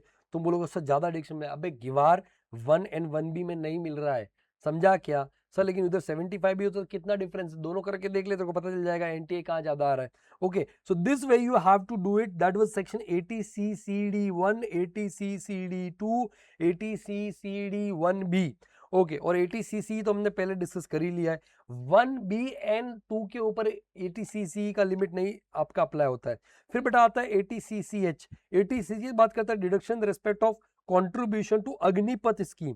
तो वो जो सरकार की, मोदी सरकार की अग्निवीर अग्निवीर अग्निवीर के लिए जो योजना बनाई हुई है, अग्निवीर कॉर्पस फंड बनाया हुआ है, तो जब भी अग्निवीर खुद के लिए अग्निवीर कॉर्पस फंड में कंट्रीब्यूट करेगा, अग्निवीर खुद के लिए अग्निवीर कॉर्पस फंड में कंट्रीब्यूट करेगा, साथ में उसका जो एम्प्लॉयर है सेंट्रल गवर्नमेंट वो भी कंट्रीब्यूट करेगा और इंटरेस्ट कंट्रीब्यूशन भी आएगा, तो उन सब के डिडक्शन को लेकर के अपने को डिस्कस करना है। तो ये सर 80cch2, तो देखो CCH so 80cch deduction respect of contribution Agniveer corpus fund. तो बेटा यहाँ पे है ना, ये एम्प्लॉई है जो कि अग्निवीर कंट्रीब्यूशन फंड के अंदर अग्निवीर कंट्रीब्यूट कर रहा है। बेटा वो तो ऑलरेडी बेसिक सैलरी में आ चुका है, क्योंकि जो भी चीज एम्प्लॉय का कंट्रीब्यूशन होता है वो बेसिक सैलरी में से होता है, और बेसिक सैलरी को हमेशा हम ग्रॉस अप करके लेते हैं, नेट बेसिक सैलरी नहीं लेते, ग्रॉस अप करके लेते हैं। तो वो तो उसमें आ गया, तो इसके लिए उसका कुछ करने का नहीं। हाँ, अगर ऑप्शनल रिजीम है, ऑप्शनल है, सुनना, ऑप्शनल, डिफॉल्ट में नहीं, डिफॉल्ट में 80cch2 का ही मिलता है बस खाली। अगर ऑप्शनल रिजीम है तो डिडक्शन 80cch1 में मिल जाएगा, पूरा अमाउंट, पूरा जो अग्निवीर का कंट्रीब्यूशन है पूरा मिल जाएगा। ऑप्शनल रिजीम में कोई मैक्सिमम लिमिट नहीं है। अब जो एम्प्लॉयर का कंट्रीब्यूशन है सेंट्रल गवर्नमेंट का, वो फुल्ली टैक्सेबल होगा इनकम फ्रॉम सैलरी में, एक बार तो फुल्ली टैक्सेबल होगा, एक बार तो फुल्ली टैक्सेबल होगा। उसके बाद में बेटा पूरे अमाउंट का सेम जो अमाउंट बेसिकली टैक्सेबल हुआ, सेम अमाउंट का 80cch2 में दोनों रिजीम में डिडक्शन मिल जाएगा। तुम बोलो सर एल है, ये कौन सी बात हुई, कान इधर से पकड़ो इधर से पकड़ो, बात तो एक ही है, एक बार पूरा अमाउंट टैक्सेबल करो, एक बार पूरा डिडक्शन दे दो। बड़ा चालाक ब्रो चालाक, तो इधर समझने, इससे अकल लगाना, एक बार पूरा टैक्सेबल हो रहा है, बराबर है। अब ऑप्शनल रिजीम होगा तभी डिडक्शन मिलेगा, डिफॉल्ट में तो मिलने वाला ही नहीं है। तो बोले ठीक है ना सर, यहाँ पे तो दोनों में मिलता है ना, ऑप्शनल में मिलता है, डिफॉल्ट में मिलता है। अरे मेरा लाल, दोनों में एक प्रॉब्लम और आएगी कि मान लो उसका जीटीआई उतना है ही नहीं, वो ऑलरेडी दूसरे सेक्शन में डिडक्शन ले चुका है, 80C में ले चुका है, मेडिक्लेम जो बेसिकली 80D में ले चुका है, तो उसका जीटीआई इतना सफिशिएंट है ही नहीं, तो डिडक्शन कहाँ से मिलेगा। तो चालाकी है गवर्नमेंट की, ठीक है। तो यहाँ पे पहले एक बार टैक्सेबल करो, बाद में डिडक्शन दे दो 80cch2 के अंदर पूरा, और बोथ रिजीम में, डिफॉल्ट ऑप्शन दोनों में। और इंटरेस्ट कंट्रीब्यूशन जो आएगा उस फंड में, ऑब्वियसली क्योंकि वो फंड आगे क्या करता है, इन्वेस्ट करता है, तो फंड में जो इंटरेस्ट कंट्रीब्यूशन वापस आएगा बेसिकली वो फुल्ली एग्जेम्प्ट होता है। और उस फंड जो अग्निवीर कॉर्पस फंड है, अग्निवीर कॉर्पस फंड, वो जब पैसा उस अग्निवीर को रिटायरमेंट के टाइम पे, या मान लो उसकी डेथ हो गई तो फैमिली को देगा, तो बेटा वो 10-12C के अंदर एग्जेम्प्ट होता है। जब से ये सेक्शन आए हैं तब से एक भी बार एग्जाम में नहीं पूछा है, तो किसी भी तरीके से एमसीक्यू वगैरह से पूछा जा सकता है। ओके, उसके बाद में बेटा नेक्स्ट आता है, अच्छा यहाँ पे ये देखो, ये सब बात डिस्कशन हो गया ऑलरेडी वहां पे 10-12C वगैरह। एटीडी, नेक्स्ट सेक्शन आता है एटीडी। तो एटीडी में जो बेसिकली मेडिकल जो इंश्योरेंस प्रीमियम है, या फिर सेंट्रल गवर्नमेंट हेल्थ स्कीम है, या फिर प्रिवेंटिव हेल्थ चेकअप है बेटा, या फिर मान लो अगर किसी का पॉलिसी नहीं है, मेडिक्लेम प्रीमियम नहीं पे किया जा रहा है, तो उसी केस में मेडिकल ट्रीटमेंट है जो कि सीनियर सिटीजन, तो उसके लिए डिडक्शन मिलता है। तो सबसे पहले यहाँ पे एलिजिबल एसएससी कौन है बेटा, एलिजिबल एसएससी यहाँ पे आपका होता है इंडिविजुअल, ROR, RNOR, NR, मतलब हर तरह के इंडिविजुअल यहाँ पे कवर है। दूसरा HUF अगर अपने फैमिली मेंबर के लिए ले रहा है, चाहे वो रेसिडेंट नॉन रेसिडेंट। किसके लिए पॉलिसी लिया जाना चाहिए, अगर इंडिविजुअल ले रहा है तो सेल्फ के लिए, स्पाउस के लिए, डिपेंडेंट चिल्ड्रन के लिए, चिल्ड्रन मस्ट बी डिपेंडेंट, ध्यान रखना, children must be dependent, spouse का डिपेंडेंट होना जरूरी नहीं है, ठीक है। मैं अगर पॉलिसी निकाल रहा हूं तो मेरे ऊपर चाहे मेरी स्पाउस डिपेंडेंट है या नहीं है वो फर्क नहीं पड़ता, बट मेरे बच्चे मेरे ऊपर डिपेंडेंट होंगे तभी मेरे को डिडक्शन मिलेगा। अगर मेरे बच्चे इंडिपेंडेंट है और मैं उनके पॉलिसी निकाल रहा हूं तो मेरे को डिडक्शन मिलने वाला नहीं है। एंड पेरेंट्स, चाहे मेरे पेरेंट्स मेरे ऊपर डिपेंडेंट है या नहीं है, उनके लिए अगर मैं प्रीमियम पे करूंगा तो मुझे डिडक्शन मिलेगा। दूसरा, HUF केस में अगर कोई भी फैमिली का मेंबर है उसके लिए पॉलिसी निकाला है तो 80D के अंदर डिडक्शन मिलेगा। मोड ऑफ पेमेंट बेटा कोई भी मोड चलेगा, बट अदर देन कैश होना चाहिए, कैश में नहीं कर सकते, bearer cheque, cross cheque, account pay cheque, account pay draft चलेगा, कैश नहीं चलेगा। बस खाली जो हेल्थ चेकअप का अमाउंट है, हेल्थ चेकअप का अमाउंट वो कैश में वहां पे अलाउ होता है, उसमें कोई दिक्कत नहीं है। ओके, अब अमाउंट ऑफ डिडक्शन कैसे बेटा, तो अमाउंट ऑफ डिडक्शन समझना है यहाँ पे क्या अगर एचयूएफ ने एचयूएफ खर्चा कर रहा है तो एचयूएफ खाली खर्चा करेगा मेडिकल इंश्योरेंस प्रीमियम का, तभी डिडक्शन मिलेगा। अगर एचयूएफ ने सेंट्रल गवर्नमेंट हेल्थ स्कीम में लिए खर्चा किया या प्रिवेंटिव हेल्थ चेकअप के लिए किया तो डिडक्शन मिलने वाला नहीं है। ओनली अगर एचयूएफ अपने मेंबर्स के लिए मेडिकल इंश्योरेंस प्रीमियम पे करता, मेडिकल इंश्योरेंस प्रीमियम पे करता तो डिडक्शन मिलेगा, और वो मैक्सिमम कितना, 25,000। तो जो भी प्रीमियम पे किया है वो प्रीमियम और maximum 25,000, obviously whichever is lower, whichever is lower. तो प्रीमियम अगर 15,000 है तो 15 और 25 विचएवर इज लोअर। अगर प्रीमियम वहां पे आपका 29,000 तो 29 और 25 विचएवर इज लोअर। दूसरा, अगर इंडिविजुअल ने अगर पॉलिसी निकाला है या इंडिविजुअल खर्चा कर रहा है, तो इंडिविजुअल अगर खर्चा कर रहा है किसके लिए, सेल्फ के लिए, स्पाउस के लिए, डिपेंडेंट चिल्ड्रन के लिए खर्चा कर रहा है, तो इंश्योरेंस प्रीमियम पे किया है तो डिडक्शन मिलेगा। सेंट्रल गवर्नमेंट हेल्थ स्कीम में किया है तो भी डिडक्शन मिलेगा। प्रिवेंटिव हेल्थ चेकअप के लिए किया है तो भी मिलेगा, बराबर है। बट सब मिला के मैक्सिमम 25,000 का मिलना चाहिए। 1 2 3 1 2 3 मैक्सिमम 25,000। मतलब मैं अगर एग्जांपल लूं कि मान लो मेडिकल इंश्योरेंस प्रीमियम इंडिविजुअल ने खुद के स्पाउस के लिए, डिपेंडेंट चिल्ड्रन के लिए सब मिला के कितना भरा है, वहां पे आपका 20,000 भरा है। सेंट्रल गवर्नमेंट हेल्थ स्कीम में कंट्रीब्यूशन किया है 10,000 रुपए और 10,000 हेल्थ चेकअप पे किया है। तो पहली बात तो हेल्थ चेकअप का मैक्सिमम 5,000 अलाउ होता है, ठीक है। कैश में करोगे चलेगा, बस खाली ये कैश में चलेगा। तो यहाँ पे पहले तो इसको 5,000 पे रेस्ट्रिक्ट करो। अब सब मिला कितना होगा, 20 + 10 30 एंड 35,000, बट मैक्सिमम डिडक्शन कितना मिलेगा, 25,000 ही मिलेगा। हाँ, अगर इनमें से कोई भी एक रेसिडेंट सीनियर सिटीजन है, कोई भी एक या सब लोग, इनमें से कोई भी, चाहे सेल्फ या स्पाउस या डिपेंडेंट चिल्ड्रन में से कोई भी एक रेसिडेंट सीनियर सिटीजन है, मेरे लल्ला सुनना, तो उस केस में वहां पे आपका ये लिमिट 25,000 और बढ़ जाएगा, मतलब 50,000 हो जाएगा। तो उस केस में यहाँ पे कितना हो जाएगा, 35 हो रहा था, 20 + 10 30 हो गया और 5 35 हो गया था, और 35 और 50 विचएवर इज लोअर, मतलब 35 का डिडक्शन मिलेगा। और मान लो कि इनमें से कोई भी एक, यानी या तो सब लोग या कोई भी रेसिडेंट सीनियर सिटीजन है, तो उस केस में बेटा मान लो ये कितना था, फॉर एग्जांपल ये 40,000 था, बराबर है। दूसरा बेटा ये 10,000 था सेंट्रल गवर्नमेंट स्कीम में, और ये 10 था, तो ये 10 को तो पहले हेल्थ चेकअप का 5 करो, और ये सब मिला कितना हो गया बेटा, 40 + 10 50 एंड 55, तो 55 और ये दोनों का आपका टोटल, क्योंकि 50 हो जाएगा वहां पे आपका, तो 55 और 50 विच एवर इज लोअर, 50 का डिडक्शन मिलेगा। I hope you understood. दूसरा, अगर उसी इंडिविजुअल ने अपने पेरेंट्स के लिए निकाला, तो पेरेंट्स के लिए मेडिकल इंश्योरेंस प्रीमियम का डिडक्शन मिलेगा। सेंट्रल गवर्नमेंट हेल्थ स्कीम में पेरेंट्स के लिए नहीं मिलने वाला है, खुद के लिए करेगा, स्पाउस के लिए, चिल्ड्रन के लिए तो मिलेगा, पेरेंट्स के लिए कंट्रीब्यूशन किया तो नहीं मिलने वाला है, और प्रिवेंटिव हेल्थ चेकअप का जरूर मिलेगा। तो मान लो जो पेरेंट्स के लिए एक अलग से पॉलिसी निकाला है, और प्रीमियम पे किया, और पेरेंट्स में कोई सीनियर सिटीजन नहीं है, तो पेरेंट्स प्रीमियम पे किया है 10,000 रुपए, यहाँ पे 10,000 रुपए और ये 10, तो बेटा यहाँ पे 20 तो ये पूरा हो जाएगा, इधर कुछ नहीं मिलने वाला, और इधर ये 5 पे आ जाएगा, तो कितना हो गया, 25 25 और 25 विच एवर इज लोअर, तो ये 25 का डिडक्शन मिल जाएगा। बट अगर पेरेंट्स में से कोई भी एक रेसिडेंट सीनियर सिटीजन, तो लिमिट 50 हो जाता है, लिमिट 50 हो जाता है, कोई भी एक रेसिडेंट सीनियर लिमिट कितना हो जाता है, 50। तो उस केस में कि मान लो सर यहाँ पे ये किया था फॉर एग्जाम्पल 40, बराबर है, ये कितना था 10, और यहाँ पे ये 10 था, तो यहाँ पे ये तो नहीं मिलने वाला, बट ये कितना हो जाएगा 5, तो 45 और 50, क्योंकि पेरेंट या तो मदर या फादर दोनों में से कोई एक रेसिडेंट सीनियर सिटीजन था, तो कितना हो जाएगा 45,000 का मिलेगा। और अगर ये 50 होता तो सर आपका ऑब्वियसली 50 + 5 55 होता है, और 50 विच एवर इज लोअर 50 हो जाएगा। सर मान लो अगर दोनों पॉलिसीज ले रखी है, सेल्फ स्पाउस, डिपेंडेंट चिल्ड्रन और पेरेंट्स के लिए, तो क्या मिलेगा, आंसर इज यस। यहाँ पे ये अलग अलग लिमिट है 25, ये अलग लिमिट है 25। इनफैक्ट अगर दोनों केस में सीनियर सिटीजन, तो ये 50 ये 50, मान लो इधर कोई सीनियर सिटीजन नहीं है बट इधर सीनियर सिटीजन है, तो ये 25 और ये 50 हो जाएगा 75, है ना। कैसी भी सिचुएशन हो, तो मैक्सिमम एक इंडिविजुअल को, मैक्सिमम बोल रहा हूं, मैक्सिमम 1 लाख का डिडक्शन मिल सकता है अगर दोनों तरफ रेसिडेंट सीनियर सिटीजन हो। दूसरा, अगर बेटा यहाँ पे मान लो कोई भी, चाहे इधर हो चाहे इधर हो या चाहे इधर हो, कोई भी अगर रेसिडेंट सीनियर सिटीजन है और उसके लिए मेडिक्लेम प्रीमियम नहीं पे किया जा रहा था, एक पर्टिकुलर एज के बाद में पॉलिसीज नहीं होती है, तो मेडिक्लेम प्रीमियम पे नहीं पे किया जा रहा था, और मेडिकल एक्सपेंडिचर हो रहे थे, तो मेडिकल एक्सपेंडिचर का जो भी अमाउंट है, और मैक्सिमम 50,000 रुपए, इधर भी मैक्सिमम 50, इधर भी maximum 50, which ever is lower, obviously, मतलब जो भी मेरे, तो सर यहाँ पे ऐसा नहीं कि ये 50 + ये 50, ना ना ना ना ना ना, ऑब्वियसली अगर प्रीमियम पे किया है तो ये मिलेगा, प्रीमियम नहीं पे किया है तो ये मिलेगा, सीधी सी बात है। वहां पे अगर मेडिकल एक्सपेंडिचर किया, दोनों थोड़ी मिल सकता है, या तो पार्ट 1 या पार्ट 2, दोनों नहीं हो सकता है वहां पे। ये देखो ना, मैक्सिमम पार्ट 1 और पार्ट 2 मिला कितना हो जाएगा, 50, और ये अलग लिमिट है, ये अलग हो गया, और एचयूएफ का तो अलग ही वहां पे। एग्जाम्पल एक क्वेश्चन करके मैं समझाऊंगा, डोंट वरी।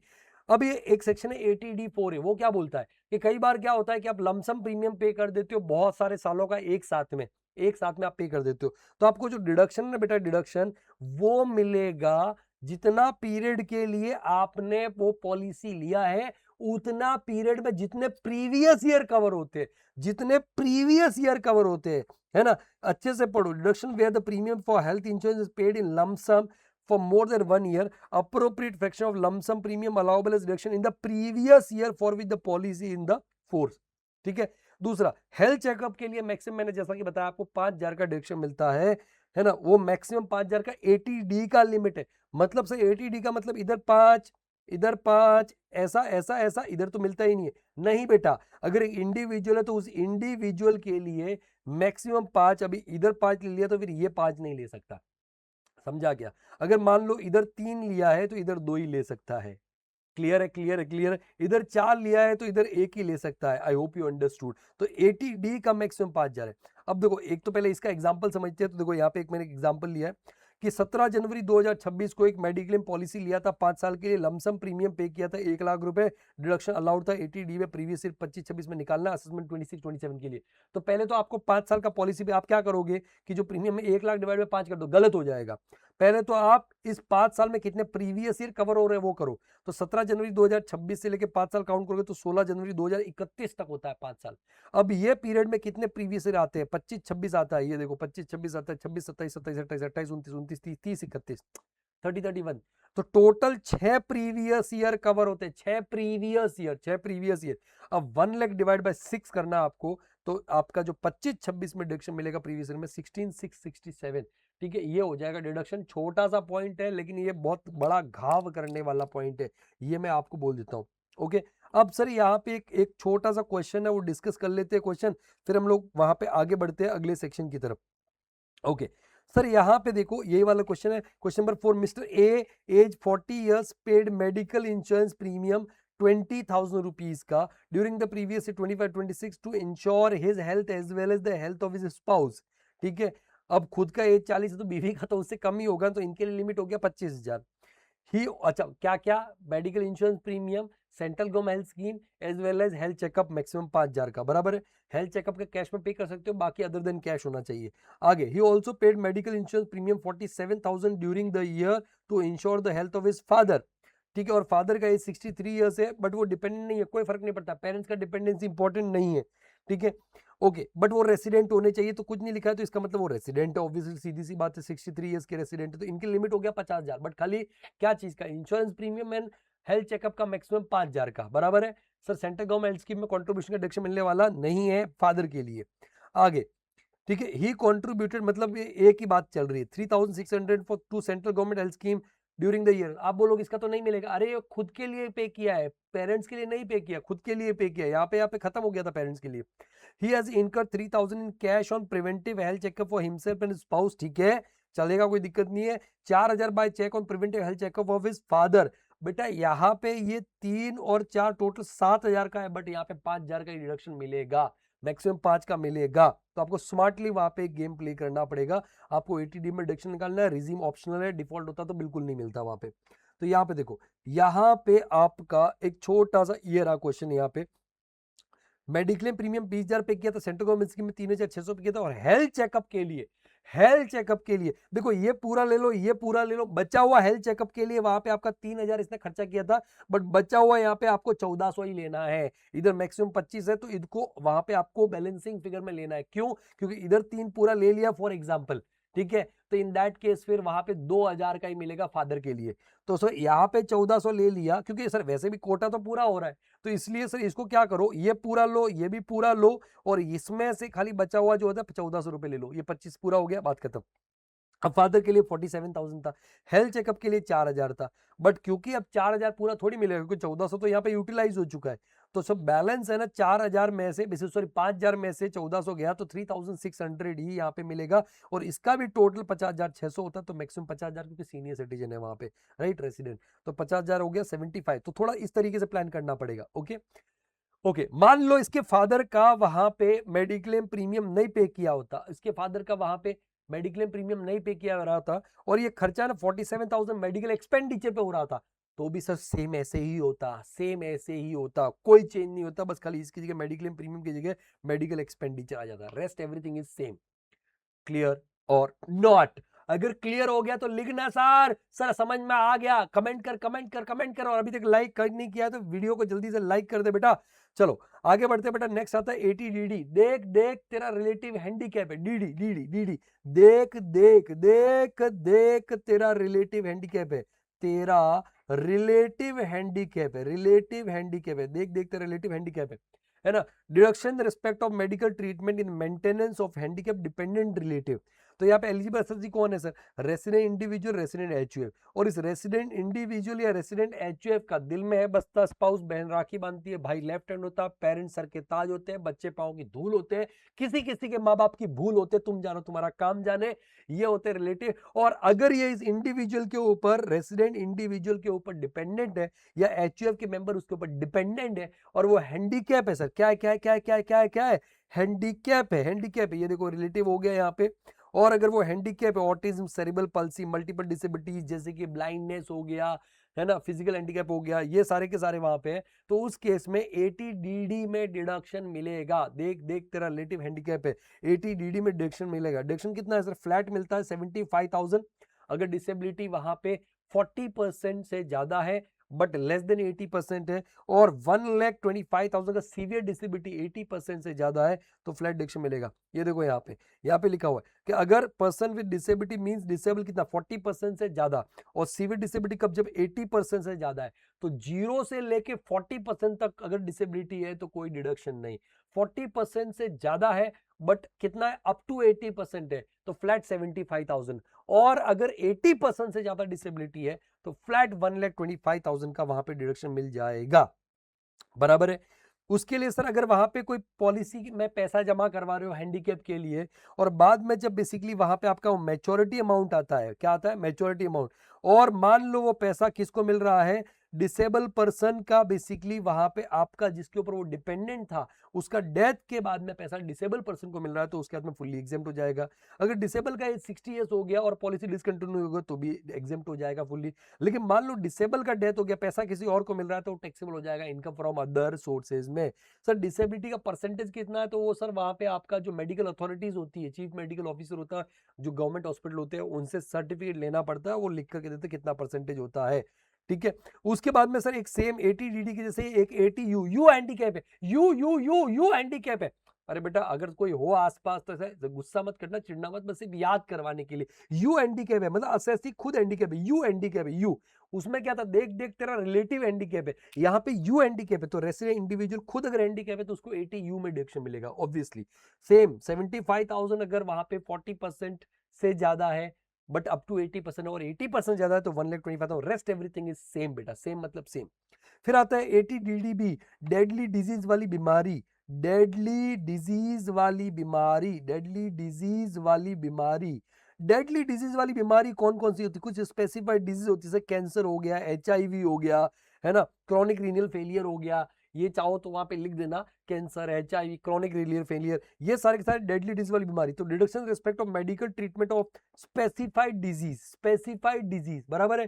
तो उस केस में बेटा यहाँ पे रेसिडेंट इंडिविजुअल, रेसिडेंट एचओ, वो वहां पे खुद या उसका कोई फैमिली मेंबर बेसिकली वहां पे आपका ऐसा किसी डेडली डिजीज से सफर कर रहा है, और ऑब्वियसली वो रेसिडेंट इंडिविजुअल खर्चा कर रहा है, एचओ खर्चा कर रहा है ना। अथॉरिटी शुड इनकर expenditure on treatment of specific disease for individual, ठीक है, self dependent relative, spouse, children, parents, brothers, dependent होने चाहिए, और HO with member of basically HO.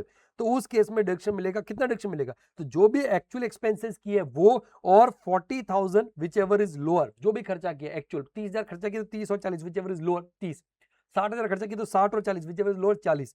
लेकिन मान लो अगर जो पेशेंट है, पेशेंट कौन है? अगर रेसिडेंट सीनियर सिटीजन है, पेशेंट सीनियर सिटीजन तो 1 लाख हो जाएगा। तो जो भी खर्चा किया है वो, और 1 लाख रुपए विच इज लोअर, तो खर्चा किया 80,000, 80 और 1 लाख विच इज लोअर 80 हो गया। खर्चा किया है 1.5 लाख रुपए, तो 1.5 lakh 1 lakh which is lower हो गया। जो जिसके लिए बेसिकली वहां पे खर्चा कर रहे हैं वो पेशेंट है ना वहां पे सीनियर सिटीजन, क्योंकि ज्यादा खर्चा होगा ऑब्वियसली, बीमारी वहां पे, तो वो आ गया। उसमें से अगर कोई इंश्योरेंस कंपनी से कोई क्लेम मिला था या एम्प्लॉयर से कोई पैसा मिला था, सहायता राशि मिली थी, तो उसको माइनस करोगे, बाकी अमाउंट डिडक्शन हो जाएगा 80 डीडीबी के अंदर। उसके बाद में आता है बेटा यहाँ पे 80 ई आता है। ई से interest on education loan, interest on education loan, E से interest on education, interest on education, interest on education loan, deduction respect of interest on loan for higher education in India और abroad. ठीक है, eligible assessee कौन होगा? Only individual. अगर उस individual ने किसके लिए सेल्फ के लिए या स्पाउस के लिए या चिल्ड्रन के लिए या कोई ऐसा स्टूडेंट जिसका वो लीगल गार्जियन है, not parents, not brothers and sister, हाँ ब्रदर्स एंड सिस्टर का अगर वो लीगल गार्जियन है तो सर उसको डिडक्शन मिलेगा। ठीक है, तो सेल्फ के लिए स्पाउस का एजुकेशन हो रहा है, चिल्ड्रन का एजुकेशन हो रहा है, या कोई ऐसा स्टूडेंट जिसका वो लीगल गार्जियन है उनका एजुकेशन हो रहा है बेटा, तो उस केस में लोन लिया और इंटरेस्ट भर रहा है उसका डिडक्शन मिलेगा। और हायर स्टडीज का मतलब होता है जो 10+12 के जो ऊपर जो भी होता है, कोई भी डिग्री डिप्लोमा 10+12 के ऊपर, 12th के बाद में जो भी degree diploma, BA, BSc, BCom, CA, engineering, ठीक है, मेडिकल, कुछ भी करो आप, सारे के सारे बेसिकली कवर होते हैं। तो यहाँ पे एलिजिबल एसएससी कौन है? इंडिविजुअल। दूसरा डिडक्शन किसका मिलता है? ओनली इंटरेस्ट का डिडक्शन मिलता है, प्रिंसिपल का नहीं, इंटरेस्ट का डिडक्शन मिलता है for a period of 8 consecutive years. और वो कहां से शुरू होते हैं? 8 ईयर्स कहां से शुरू होते हैं? In the year in which assessee starts paying interest, जब से वो इंटरेस्ट पे करना स्टार्ट करेगा वहां से 8 साल तक। और repayment which ever is earlier, मतलब ऑब्वियसली सब फाइनल पेमेंट कर दोगे तो सीधी सी बात है, बात ही खत्म हो जाती है। तो जब भी इंटरेस्ट का पेमेंट शुरू करोगे वहां से लेकर के 8 साल तक का इंटरेस्ट का डिडक्शन मिलेगा। लेकिन आपने मान लो पूरा अमाउंट पहले ही रिपे कर दिया, 4 साल में पे कर दिया, तो ऑब्वियसली 8 साल का केस आने नहीं वाला। Very important, very very very very important, सिर्फ इसके लिए नहीं, टीसीएस में भी वहां पे आपका आता है। तो बैंक से लोन लेना है तभी डिडक्शन मिलेगा, फाइनेंशियल इंस्टीट्यूशन लेना है या कोई चैरिटेबल इंस्टीट्यूशन या ट्रस्ट वगैरह है उनसे लोन लोगे तभी डिडक्शन मिलेगा। फिर बेटा आता है 80ई। 80ई बेसिकली बात करता है अगर आपने कोई रेसिडेंशियल घर खरीदा है, उसके ऊपर लोन लिया है, तो उस केस में जो इंटरेस्ट है, इंटरेस्ट का पहला डिडक्शन तो आपको कहां मिलता है? 24B में, हाउस प्रॉपर्टी में मिलता है। हाउस प्रॉपर्टी में, एलओपी डीएलओपी में तो पूरा मिल जाता है, बट एसओपी में एक प्रॉब्लम है। एसओपी में क्या होता है दोस्तों? एसओपी में मैक्स डिफॉल्ट में तो मिलता ही नहीं है, ऑप्शनल रिजीम के अंदर वहां पे आपका मैक्सिमम कितना मिलता है? 2 लाख का मिलता है। तो यहाँ पे आप मोटिवेशन मिल ही नहीं रहा है, तो सरकार ने बोला हम आपको जो बचा हुआ है ना वो 80ई में दे देंगे। तो जब भी क्वेश्चन आए तो हाउस प्रॉपर्टी बेसिकली है, उसके सामने लोन ले रखा है और सारी कंडीशन सेटिस्फाई, तो पहले तो आप 24B में 2 लाख का डिडक्शन ले लो, बचा हुआ आप यहाँ ले लोगे। तो एलिजिबल एसएससी कौन होगा? इंडिविजुअल। दूसरा अमाउंट ऑफ डिडक्शन क्या है? मैक्सिमम कितना दोस्त? 50,000 रुपए का डिडक्शन मिलेगा 80ई में। ओके सर, यहाँ पे टोटल वहां पे जो कंडीशंस है वो सारी कंडीशन सेटिस्फाई होगी तभी मिलेगा डिडक्शन। पहला सर लोन कहां से लेना है? सिर्फ और सिर्फ बैंक से, फाइनेंशियल, टोटल मैं बोलता हूँ 7 कंडीशन है। पहला देखो, पहला कौन सा? इंडिविजुअल होना चाहिए। दूसरा लोन कहां से लेना है? बैंक या फाइनेंशियल इंस्टीट्यूशन से लेना चाहिए। किसके लिए? For the purpose of acquisition of residential house property लेना है, बराबर है। तीसरा purchase price of the house कितना होना चाहिए? अप टू ₹50 लाख रुपए। चौथा, ठीक है, थर्ड कंडीशन। फिर loan should B sanction, very important, loan should B sanction between 1 अप्रैल 16 से 31 मार्च 2017, मतलब प्रीवियस ईयर 16-17 में ही लोन सैंक्शन होना चाहिए। तो चौथी कंडीशन, लोन का अमाउंट कितना होना चाहिए? अप टू ₹35 लाख, 35 लाख से ज्यादा लोन का अमाउंट नहीं होना चाहिए। ठीक है, पांचवी कंडीशन। छठा कंडीशन सर, अच्छा ये यहाँ पे सॉरी, ये थर्ड कंडीशन है, ये फोर्थ हो गया। थर्ड कौन सा? एक्विजिशन ऑफ प्रॉपर्टी, बराबर है। ये थर्ड, ये फोर्थ हो गया, ये फिफ्थ हो गया, ये सिक्स्थ हो गया, बराबर, 35 लाख तक लोन। और सातवां कंडीशन आता है वहां पे, does not own any residential house on the date of sanction of loan. जिस दिन लोन सैंक्शन करवाया ना 16-17 में, उस दिन उसके नाम से कोई और घर नहीं होना चाहिए। 7 कंडीशन, थाला फॉर द रीजन। 7 कंडीशन, पहला इंडिविजुअल होना चाहिए, दूसरा लोन बैंक और फाइनेंशियल इंस्टीट्यूशन लेना है, तीसरा रेसिडेंशियल हाउस प्रॉपर्टी एक्विजिशन या कंस्ट्रक्शन के लिए ले रहा है, लोन हाउस का जो परचेज प्राइस है वो 50 लाख तक होना चाहिए सर, लोन सेक्शन होना चाहिए खाली 16-17 के अंदर। उसके बाद में 35 लाख तक वहां पे आपका लोन का अमाउंट होना चाहिए, उससे ज्यादा नहीं होना चाहिए। और मैक्सिमम सर वहां पे उसके पास में 0 हाउस होना चाहिए जिस दिन वहां पे लोन सैंक्शन हो रहा है, उसके पास में कोई और घर नहीं होना चाहिए। सातों कंडीशन सेटिस्फाई हुई तो पहले आप फर्स्ट डिडक्शन लोगे 24B में, हाउस प्रॉपर्टी में 2 लाख का, बचा हुआ डिडक्शन 80ई में ले लोगे 50,000 का मैक्सिमम। फिर बेटा 80EE आता है, 80EE भी सिमिलर है 80E जैसा बट अलग है, सिमिलर है बट अलग है। सर वही है ना, deduction in respect of interest on housing loan, पहला एलिजिबल से कौन है, इंडिविजुअल, पहला कंडीशन इंडिविजुअल, ठीक है। दूसरा एटीई में ऑब्वियसली दोनों सेम, अगर वहां पे बात करें लोन के लिए दोनों सेक्शन में डिडक्शन नहीं मिल सकता तो आपको कंडीशन समझ में आ जाएगा। मैक्सिमम डिडक्शन 1.5 लाख रुपए है यहाँ पे। Loan should be taken from bank या फाइनेंशियल इंस्टीट्यूट। सेकंड कंडीशन क्या है, acquisition of residential house property. Sir same ही तो, अभी रुको सबर करो। सर नेक्स्ट आता है स्टैम्प ड्यूटी वैल्यू। तो स्टैम्प ड्यूटी वैल्यू है बेटा वो आपका 45 लाख तक होना चाहिए। परचेज प्राइस कितना भी है, स्टैम्प ड्यूटी वैल्यू 45 लाख से ज्यादा नहीं होना चाहिए। तो देखो फर्स्ट कंडीशन क्या था, इंडिविजुअल होना चाहिए। दूसरा सर लोन कहां से लेना, बैंक या फाइनेंशियल इंस्टीट्यूशन। पर्पस क्या है, acquisition of residential house property, construction भी हो सकता है। सर आपका stamp duty value should be up to 45 lakh rupees, तो ये अलग हो गया। दूसरा लोन शुड बी सैंक्शन, ये देखो ये भी अलग है। 1 अप्रैल 19 से लेकर के 31 मार्च 2022 के बीच में, 1 अप्रैल 19 से लेकर के 30 सैंक्शन, सैंक्शन घर कब खरीदा वो इंपॉर्टेंट है, लोन सैंक्शन इस पीरियड में होना चाहिए। फिफ्थ कंडीशन, सिक्स कंडीशन आता है कि उसके पास में कोई और घर नहीं होना चाहिए लोन सैंक्शन वाले डेट को। 6 कंडीशन मतलब थाला फॉर द रीजन -1, थाला for the reason -1 condition satisfy होता है। एटीईए के अंदर कितना, पहले तो आपको वहीं पे हाउस प्रॉपर्टी में लेना है 2 लाख रुपए का, और उसके बाद में बचा हुआ यहाँ पे आप एटीईए में कितना ले सकते हो, वहां पे 1,50,000 का ले सकते हो। तो भी आपको मालूम है जो ऑब्वियसली एटीई की कंडीशन सेटिस्फाई हो रही है तो एटीई में मिल जाएगा, बट एटीईए की कंडीशन सेटिस्फाई अलग है वहां पे, तो ऑब्वियसली एटीई में मिल जाएगा 1.5 लाख रुपए का। फिर एटीई भी इलेक्ट्रिक व्हीकल, इलेक्ट्रिक व्हीकल। तो इलेक्ट्रिक व्हीकल की बात करें कि अगर आपने एक इंडिविजुअल हो, कंडीशन नंबर 1 इंडिविजुअल। दूसरा बैंक या फाइनेंशियल इंस्टीट्यूशन इंक्लूडिंग एनबीएफसी, यहाँ पे एनबीएफसी आ रहा है ना, अभी तक एनबीएफसी नहीं आ रहा था, यहाँ पे आ रहा है एनबीएफसी, क्योंकि व्हीकल लोन एनबीएफसी ज्यादा करती है। Purchase of electric vehicle personal use, personal क्योंकि बिजनेस के लिए ले रहे हो तो पीजी में सेक्शन 36(1) में डिडक्शन मिल जाता है। पुट टू इस तक का तो आप वहां पे कॉस्ट में ऐड कर देते हो, 43(1) जो एक्चुअल कॉस्ट का सेक्शन है उसमें ऐड कर देते हो इंटरेस्ट ऑन लोन। बट अगर जो पुट टू इसके बाद का इंटरेस्ट है तो वो आपको वहां पे कहां मिलता है, ऑब्वियसली 36(1) में। तो ये चौथा कंडीशन हो गया। पांचवा, loan should B sanction between 1 अप्रैल 19 से 31 मार्च 2023, सैंक्शन 5 कंडीशन, ठीक है। तो अगर ये पांचों कंडीशन बेटा वहां पे आपका सेटिस्फाई होता है तो आपको एटीईई के अंदर डिडक्शन मिल जाएगा मैक्सिमम 1.5 लाख रुपए, क्योंकि पर्सनल पर्पस के लिए खरीद रहे हो, बिजनेस पर्पस के लिए नहीं खरीद रहे हो। और ऑब्वियसली इन सेक्शन में डिडक्शन ले रहे हो तो किसी और सेक्शन में नहीं मिल सकता सेम अमाउंट के लिए। फिर बेटा एटीजी आता है।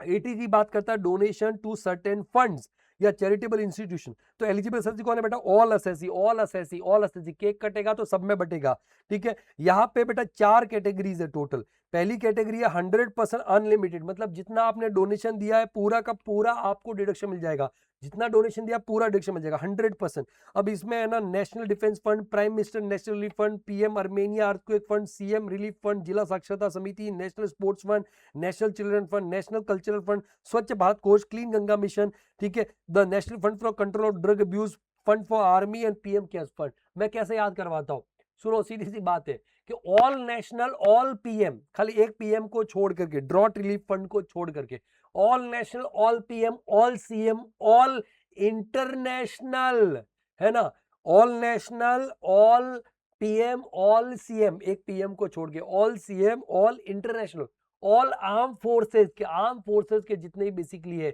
जिला साक्षरता समिति, है ना, क्लीन गंगा मिशन, स्वच्छ भारत कोष and control of drug abuse, ठीक है। अगर इनमें किया है तो 100% डिडक्शन मिल जाएगा। Okay, prime minister drought relief fund में किया तो जो अमाउंट दिया उसका 50% डिडक्शन मिलेगा, स्ट्रेट फॉरवर्ड जो अमाउंट है उसका सीधा 50% माइनस करने को मिलेगा एटीजी में। बट लिमिटेड कैटेगरी में तरीका थोड़ा सा अलग है। लिमिटेड कैटेगरी में आपको स्टेप्स फॉलो करने पड़ते हैं, उसके बाद में डिडक्शन मिलेगा, क्वेश्चन में डिस्कस करूंगा, डोंट वरी।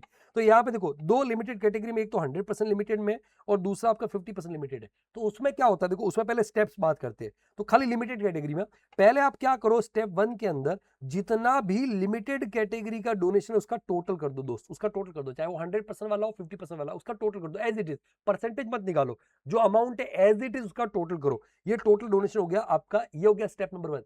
अब स्टेप नंबर 2 में क्या करो, आप वहां पे एडजस्टेड टोटल इनकम निकालो, adjusted total income, adjusted question में थोड़ा अच्छे समझ में आएगा।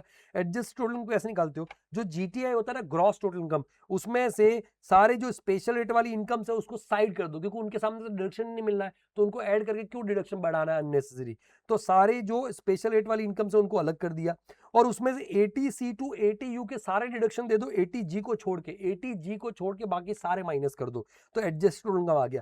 अब ये इसका 10% लेना है, 10%, है ना। तो यहाँ पे स्टेप 1 में आपने टोटल डोनेशन ले लिया, लिमिटेड कैटेगरी वाला, अनलिमिटेड कैटेगरी वाला, खाली लिमिटेड कैटेगरी वाला। फिर आपने एडजस्टेड टोटल इनकम निकाल दिया स्टेप 2 के अंदर। स्टेप 3 के अंदर उसका आपने 10% कर दिया एडजस्ट टोटल इनकम का। और स्टेप 4 के अंदर क्या करो, इन दोनों कंपेयर करो, विच एवर इज लोअर करो, तो ये एलिजिबल डोनेशन आ गया। अब इस एलिजिबल डोनेशन में से जितना 100% वाला था ना, उसका तो पूरा अमाउंट दे दो आप एज इट इज, पूरा 100, इसमें से 100%। और जो बचा हुआ है ना बैलेंस अमाउंट, उसका 50% कर दो, है ना। तो ये आपका टोटल लिमिटेड कैटेगरी में आ जाएगा। डोंट वरी, क्वेश्चन के साथ में समझा रहा हूं, ठीक है, ये ध्यान रखना है। Deduction under this section is not allowed if donation made in cash is more than 2000 rupees. Cash में मैक्सिमम 2000 तक चलेगा, 2000 से ऊपर कैश में अलाउड नहीं है।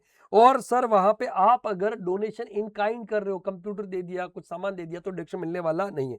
अब देखो ये 80G में जो लिमिटेड कैटेगरी 100%, उसमें कौन कौन से आते हैं, तो एक आता है डोनेशन टू गवर्नमेंट या सेंट्रल गवर्नमेंट, स्टेट गवर्नमेंट, दोनों आ गया। कोई लोकल अथॉरिटी, बीएमसी हो गया, ग्राम पंचायत हो गया उनको, ठीक है। अगर तुमको याद होगा तो पंचायत करके वेब सीरीज है, उसमें वहां पे आपका वो फर्स्ट सीजन है, उसके अंदर वो फैमिली प्लानिंग के लिए प्रमोशन करते, उधर ही तो लिखा था 2 बच्चे मीठी खीर, तीसरा हो तो बवासीर, वो फैमिली प्लानिंग के लिए था।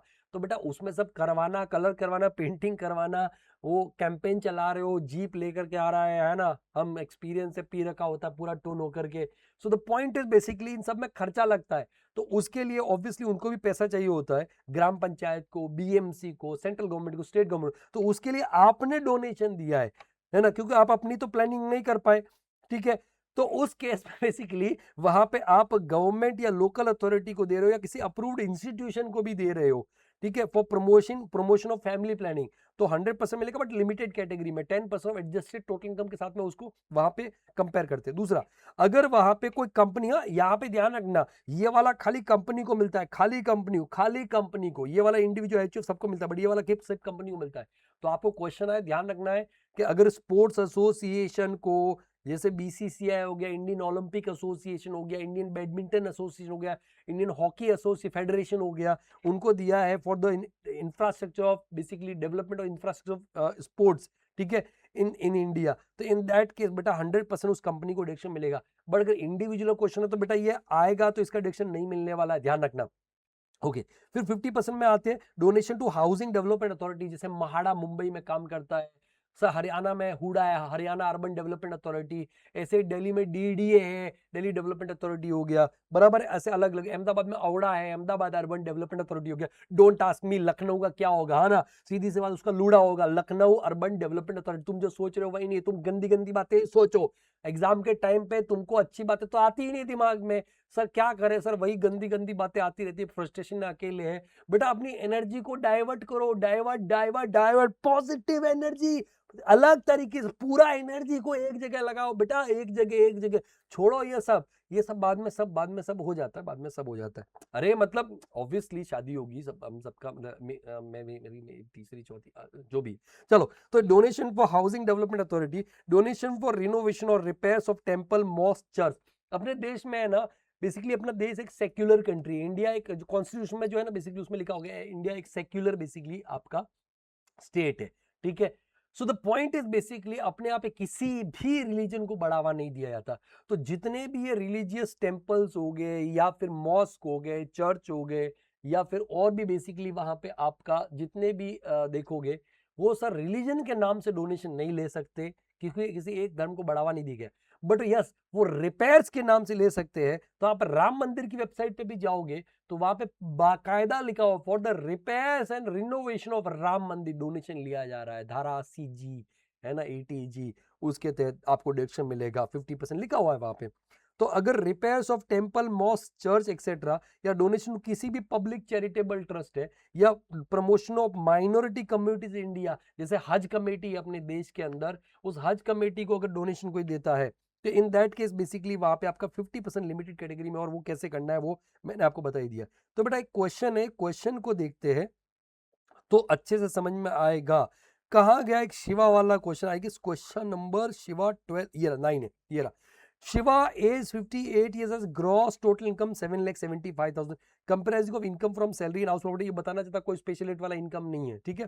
He has made the following payments और इन्वेस्टमेंट, है ना, अलग अलग कर रखे हैं। तो यहाँ पे पहला है premium paid to insure the life of her major daughter, major हो कि कर्नल हो कि लेफ्टिनेंट हो, कोई फर्क नहीं पड़ता है, एटीसी में डिडक्शन मिलेगा। पॉलिसी टेकन 1/4/2018, मतलब 10% लेना है।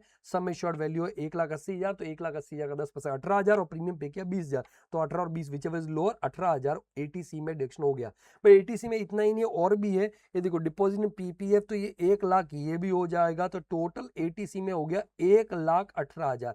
बट वेट, यहाँ पे LIC पेंशन फंड में 80CCC में भी है, कितना है 60,000, तो सब मिला के हो गया 1,78,000। बट ये रेस्ट्रिक्ट हो जाए कितना, 80CCE के अकॉर्डिंग मैक्सिमम 1.5 लाख पे रेस्ट्रिक्ट हो जाएगा।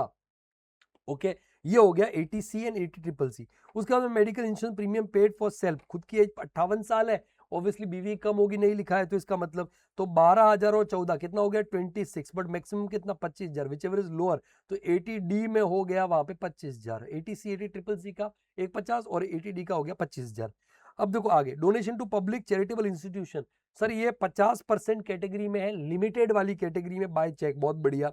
आगे donation to national children fund 25,000, sir all national, sir ये 100% वाली कैटेगरी में, 100% वाली कैटेगरी में, वो भी अनलिमिटेड, तो ये पूरा 25,000 मिल जाएगा 80G के अंदर। Donation to prime minister drought relief fund, ये अनलिमिटेड बट 50% वाली कैटेगरी में है, तो 12,500, तो अनलिमिटेड में आपका कितना हो गया 25 और 12,500, 37,500 तो अनलिमिटेड में हो गया। ओके, 37,500। अब यहाँ पे आगे देखते हैं, donation to approved institution for promotion of family planning 40,000 रुपए, तो फैमिली प्लानिंग के लिए इंडिविजुअल ने दिया है तो उसको मिलता है, अगर स्पोर्ट्स के लिए दिया होता तो नहीं मिलता। तो यहाँ पे, लेकिन यहाँ पे लिमिटेड कैटेगरी में, तो उस केस में लिमिटेड कैटेगरी में 100% मिलता है, तो सब पूरा नहीं मिलेगा, आप एडजस्टेड टोटल इनकम से कंपेयर करोगे।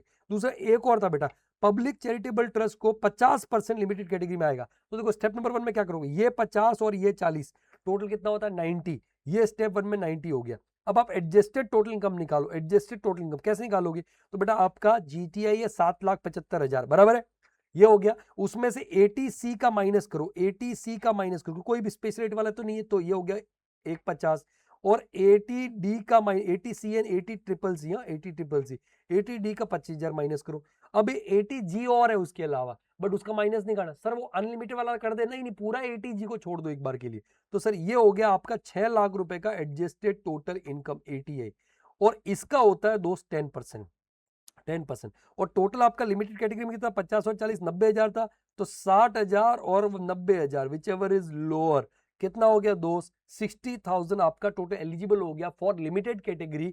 और 60 में से बेसिकली वहां पे आपका कितना 100% वाला कितना था, ये देखो फैमिली प्लानिंग के लिए 100% तो परसेंटेज याद रखना पड़ेगा, तो यहाँ पे 40,000 तो पूरा मिल जाएगा 100%, ठीक है, कितना हो गया 40,000, और बचा हुआ जो बैलेंस है ना, बैलेंस 20,000 रुपए, उसका 50% मिलेगा, तो 20,000 का 50% कितना होता है दोस्तों 10,000, तो लिमिटेड कैटेगरी में कितना हो गया, ये 40 प्लस 10 कितना हो गया 50,000 रुपए हो गया, और अनलिमिटेड कैटेगरी में 37,500 था, तो कितना हो गया 87,500, 80G में तेरे को डिडक्शन मिल जाएगा। ये देख यहाँ पे ये क्वेश्चन मैंने करवा रखा है शिवा वाला, हाँ ये वाला 775, 80C 80CCC मिला करके 1.5 लाख रुपए, 80D में 25,000 रुपए, और 80G के अंदर देख ये तो आपका 37,500, और ये 50,000 रुपए जो मैंने अभी निकाला 87,500, ये आ गया तेरा टोटल इनकम। ये देख स्टेप 1 में 100% लिमिटेड कैटेगरी का 40, और ये 50 कितना हो गया 90, फिर GTI तेरा 775 स्पेशल वाला है नहीं, चैप्टर 6 में 80C 80CCC माइनस किया, 80D माइनस किया, 80G को छोड़ दो, बराबर accept 80G। Adjust income 6 lakh, उसका 10% 60,000, और 60 जो 90,000 था वो, और 60,000 विच एवर इज लोअर, कितना के 60 में से जो 100% वाला 40 पूरा दे देगा, ठीक है, ये हो गया, और बैलेंस का 50% देगा, तो ये 50,000 हो गया। इस तरीके से बेटा तेरे को इसको डील करने का है, बहुत अच्छा सेक्शन है, बहुत अच्छा क्वेश्चन है, इसको एवरी टाइम क्वेश्चन को इसको आपको करना है। चलो 80G, घर घर खेलो, घर घर खेलो, घर घर खेलो, घर घर खेलो, जो बार बार अपना घर बदलता है, जो रेंट पे घूमता फिरता रहता है, उसके लिए 80G, rent paid for house property, है ना, और ऑब्वियसली अगर वहां पे उसको HRA मिल रहा है और HRA का एग्जाम्शन मिल रहा है, सीधी सी बात है, तो 80G का डिडक्शन मिलने वाला नहीं है। तो यहाँ पे मेरे से सेल्फ एम्प्लॉयड पर्सन है, हमको कौन सा HRA मिलने वाला है, तो एग्जाम्शन भी नहीं मिलने वाला, तो हमको डिडक्शन यहाँ पे मिल जाएगा individual including self employed individual. तो सर कितना डिडक्शन मिलता है, तो देखो 5,000 पर मंथ फिक्स है, 25% of adjusted gross total income, जैसे AGTI अभी वहां निकाला ना, कैसे क्या करते हो, GTI उसमें से सारे स्पेशल रेट वाली इनकम को हटा दो और 80C2 80U के सारे डिडक्शन माइनस करो 80GG को छोड़ के, क्योंकि अभी हम 80GG का निकाल रहे हैं ना, 80GG को छोड़ करके 80G भी दे दो वहां पे, ठीक है। तो इन दैट केस बेटा वहां पे आपका 25% of adjusted total income before this deduction, मतलब 80GG को छोड़ करके, और rent paid minus 10% of AGTI before this deduction which ever is lower, ठीक है। ये इस तरीके से निकालना है। और यहाँ पे एडजस्ट टोटल इनकम निकालने बताते हैं, GTI ले लो बट एक्सक्लूडिंग स्पेशल रेट वाला इनकम, और सर वहां पे all deduction under section 80C2 80 but except 80GG adjust gross income. अभी बहुत सारे बच्चे मेरे को पूछते हैं कि मान लो क्वेश्चन में 80G भी दे रखा हो और 80GG भी दे रखा हो, तो जब 80G निकालेंगे तो उस टाइम पे 80GG का डिडक्शन देना है, खाली 80G को छोड़ना है। जब 80GG निकालेंगे तो सर 80G का डिडक्शन देना है 80GG को छोड़ करके। तो उस केस में क्या करेंगे? तो बड़ा सिंपल सी बात है जब आप पहला 80G का निकालोगे ना, तो 80GG का तो डिडक्शन निकाला ही नहीं, उसको इग्नोर कर दो। 80G आ गया, उसके बाद में आप वहां पे नॉर्मली कर सकते हो, कोई दिक्कत नहीं है। 80GG बात करता है deduction respect of donation for scientific research या रूरल या अर्बन डेवलपमेंट के लिए आपने खर्चा किया है। तो यहाँ पे आप डोनेशन दे रहे हो किसको? डोनेशन टू अप्रूव्ड रूसी research association, you for university. जो बेटा मेरा आप स्टूडेंट हो तो आपको तो मालूम है सेक्शन 35 PGP के अंदर है ना, रिसर्च एसोसिएशन या फिर वहां पे देखो अप्रूव, सब पहली बात तो सब अप्रूव्ड होने चाहिए। रिसर्च एसोसिएशन, यूनिवर्सिटी, कॉलेज या फिर what any other institution which is approved, और NFRD national fund for rural development, national fund for rural development, और NUPF national urban poverty eradication fund, national urban poverty eradication fund. अगर इनको donation दिया है, purpose क्या है? Obviously scientific research के लिए या रूरल डेवलपमेंट या अर्बन, इसको दे रहे हो तो रूरल डेवलपमेंट, इसको दे रहे हो तो अर्बन डेवलपमेंट, और इसको दे रहे हो साइंटिफिक रिसर्च के लिए, बराबर है। तो उस केस में ऑल असेसीज, बट PGP जिनका इनकम है उनको छोड़ के। क्यों? क्योंकि जिसका PGP इनकम है उसको तो सेक्शन 35 में मिल जाएगा डिडक्शन PGP में, उसको यहाँ लेने की जरूरत ही नहीं है, उसके तो मजे ऑलरेडी वहां पे। तो उसको जिसका PGP इनकम नहीं है, ऑब्वियसली हाउस प्रॉपर्टी, सैलरी वाला इनकम है, कैपिटल गेन वाला इनकम है, अदर सोर्स वाला इनकम है, बट PGP नहीं है, उसको यहाँ पे 80GG में मिलेगा 100% डोनेशन अमाउंट। बट अगर कैश में दे रहे हो तो खाली 2000 तक ही अलाउ होता है, 2000 के ऊपर अगर पिक है तो कैश में डिडक्शन मिलने वाला नहीं है। 80GG भी गद्दार गद्दार भाई, गद्दार गद्दार भाई, गद्दार गद्दार भाई। कौन गद्दार गद्दार भाई होते हैं? Obviously political parties and Indian companies, ये दोनों गद्दार गद्दार भाई, आपस में दोनों भाई है, गद्दार, ये भी गद्दार, ये भी गद्दार। तो अगर एक इंडियन कंपनी किसी पॉलिटिकल पार्टी को अगर डोनेशन दे रही है, किसी पॉलिटिकल पार्टी को अगर डोनेशन दे रही है, तो 100% उसको डिडक्शन मिल जाएगा, जो भी उसका डोनेशन का अमाउंट है या कंट्रीब्यूशन। बेटा कंट्रीब्यूशन में यहाँ पे अगर एडवर्टीजमेंट किया था तो वो भी आ जाता है, template, brochure, souvenir of a political party, basically वहां पे किया था। तो पहले तो PGP में अगर PNL के डेबिट में लिखा तो फर्स्टली फुल्ली डिसअलाउ होगा, है ना, फुल्ली डिसअलाउ होगा। 37(2)B एक्सप्रेसली डिसअलाउ होता है, एक्सप्रेसली डिसअलाउ होता है 37(2)B में, फर्स्टली डिसअलाउ PGP, बराबर है। और बाद में उस इंडियन कंपनी को, खाली इंडियन कंपनी को GTI में से डिडक्शन मिल जाएगा, इंडिविजुअल HO कोई मिलने वाला नहीं है, क्योंकि 80GG में खाली इंडियन कंपनी आता है। कॉन्ट्रीब्यूशन में donation as well as advertisement भी आ जाता है। 80GC गद्दार गद्दार मिलकर चूना लगा रहे हैं, गद्दार गद्दार मिलकर चूना लगा रहे हैं। बेटा सबसे पहले ये सेक्शन मैंने ही मेमोरी, अभी सोशल मीडिया पर तो बहुत घूम रहा, आपने देखा होगा बेटा, लेकिन सबसे पहले ये सारे कीवर्ड्स मैंने बनाए थे बहुत साल पहले।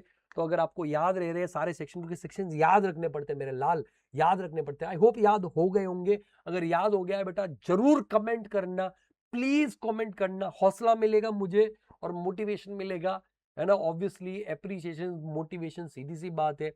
और ऑब्वियसली जब आप कमेंट करते हो वीडियो में एंगेजमेंट ज्यादा होती है, लाइक्स एंड कमेंट्स होते हैं, शेयर्स होता है, तो उसका एल्गोरिदम भी यूट्यूब का काम करता है और वो ज्यादा से ज्यादा लोगों तो वीडियो पहुंचाता है यार, ठीक है। तो इतना तो कर लो यार, इतना करो, अभी तक नहीं किया तो थोड़ा तो थोड़ा थोड़ा थोड़ा थोड़ा ग्रेटिट्यूड, ग्रेटिट्यूड के नाम पे डू इट। तो 80GC गद्दार गद्दार मिलके चूना लगा रहे। तो एलिजिबल सर जी कौन है? Any person but other than Indian company, Indian company नहीं, लोकल अथॉरिटी भी नहीं, BMC वगैरह नहीं, नहीं नहीं उनको भी नहीं मिलेगा।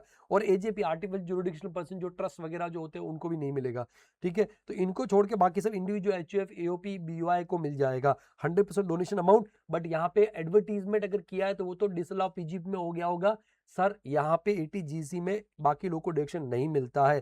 कैश में अगर करते हो तो 80GG भी GC दोनों में नहीं मिलता है।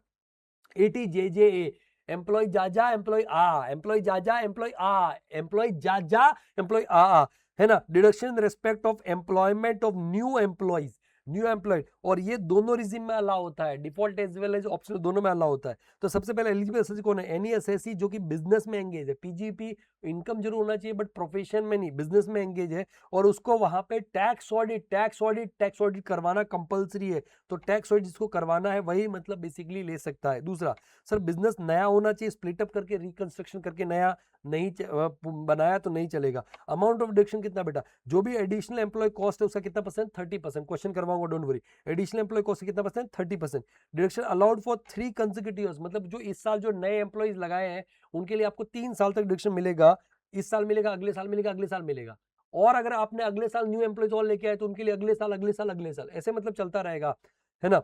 एडिशनल एम्प्लॉय कॉस्ट क्या होता है? टोटल अमाउंट पेड और payable to additional employees employed during the year. Additional employ कैसे होते हैं बात करते हैं। Emoluments means salary paid payable to employees excluding non monetary perquisite, retirement benefits को छोड़ करके, है ना, ये सब छोड़ करके वहां पे कुल मिला के बेसिक सैलरी हो गया, अलाउंसेस हो गए, बोनस हो गए, जो हाथ में पैसा जनरली आता है ना उसकी बात की जा रही है। ओके, अब यहाँ पे एडिशनल एम्प्लॉय की बात करते हैं। तो सर इसको ना हम एग्जांपल से समझते हैं कि एडिशनल एम्प्लॉय वहां पे कैसे निकालना है। तो ध्यान दो दोस्तों, ध्यान दो। हाँ, यहाँ पे देखो सर कि अगर मान लो न्यू बिजनेस है दोस्तों, नया बिजनेस है, मतलब पहला साल है, नया बिजनेस मतलब पहला साल है, पहला साल है नया बिजनेस। देखो ये डायरेक्शन लेने के लिए बिजनेस तो आपको नया ही शुरू करना पड़ेगा। जब ऑब्वियसली पहली बार जब भी आपने शुरू किया होगा तो उस साल तो नया ही होगा ना। तो नया बिजनेस जब पहली बार शुरू कर रहे हो, और मान लो यहाँ पे एग्जिस्टिंग एम्प्लॉय कोई भी नहीं था, क्योंकि नए बिजनेस में तो कहां से होगा, नए कितने ज्वाइन किए, जा कितने रहे, और एडिशनल एम्प्लॉय कितने हो गए। तो आपका एग्जिस्टिंग तो कुछ भी नहीं था, 70 ने ज्वाइन किया, 20 चले गए इसी साल, तो 50 एडिशनल एम्प्लॉय है। तो इनके जो एडिशनल एम्प्लॉय कॉस्ट होगा उसके लिए आपको इस साल डिडक्शन मिलेगा, फिर अगले साल मिलेगा, फिर अगले साल मिलेगा। अब सर पहले तो एक भी नहीं था, 70 आए गया, एक भी नहीं, तो 70 एडिशनल एम्प्लॉय है। लेकिन मान लो अभी दूसरा साल आ गया, दूसरा साल, पहले साल में तो ऐसा था, अभी दूसरा साल, तीसरा साल, चौथा साल, पांचवा साल, छठा साल, ऐसे चलता रहेगा ना ऑब्वियसली। तो एग्जिस्टिंग बिजनेस था, ऑब्वियसली एग्जिस्टिंग बिजनेस मतलब ऑब्वियसली एलिजिबल था। तो यहाँ पे केस 1, 100 एग्जिस्टिंग एम्प्लॉय थे, 30 ने ज्वाइन किया, 30 छोड़ के गए, कोई एडिशनल है ही नहीं है। तो अभी इनके लिए कोई मिलने वाला नहीं है, भले 30 नए आओ बट कुछ मिलने वाला नहीं है। बट 100 थे पहले से, 50 न्यू आए, 50 न्यू आए और 30 गए, तो 20 एडिशनल एम्प्लॉय है। तो सर इस साल, अगले साल, उसके अगले साल, 3 साल तक मिलेगा। हाँ, ये भी हो सकता है कि ये जो 100 थे, ये 100 आपका ज्वाइन किए होंगे तो इनके लिए भी 3 साल का मिला होगा, तो वो हो सकता है कि इस साल तीसरा साल हो या दूसरा साल हो तो मिल सकता है, दैट इज फाइन। ओके, तो इस तरीके से अभी दूसरा एडिशनल एम्प्लॉय कॉस्ट में भी क्या होता है कि हर तरह का एम्प्लॉय का बेसिकली वहां पे नहीं है, इसमें कुछ एक्सेप्शन भी है, तो बताता हूं मैं।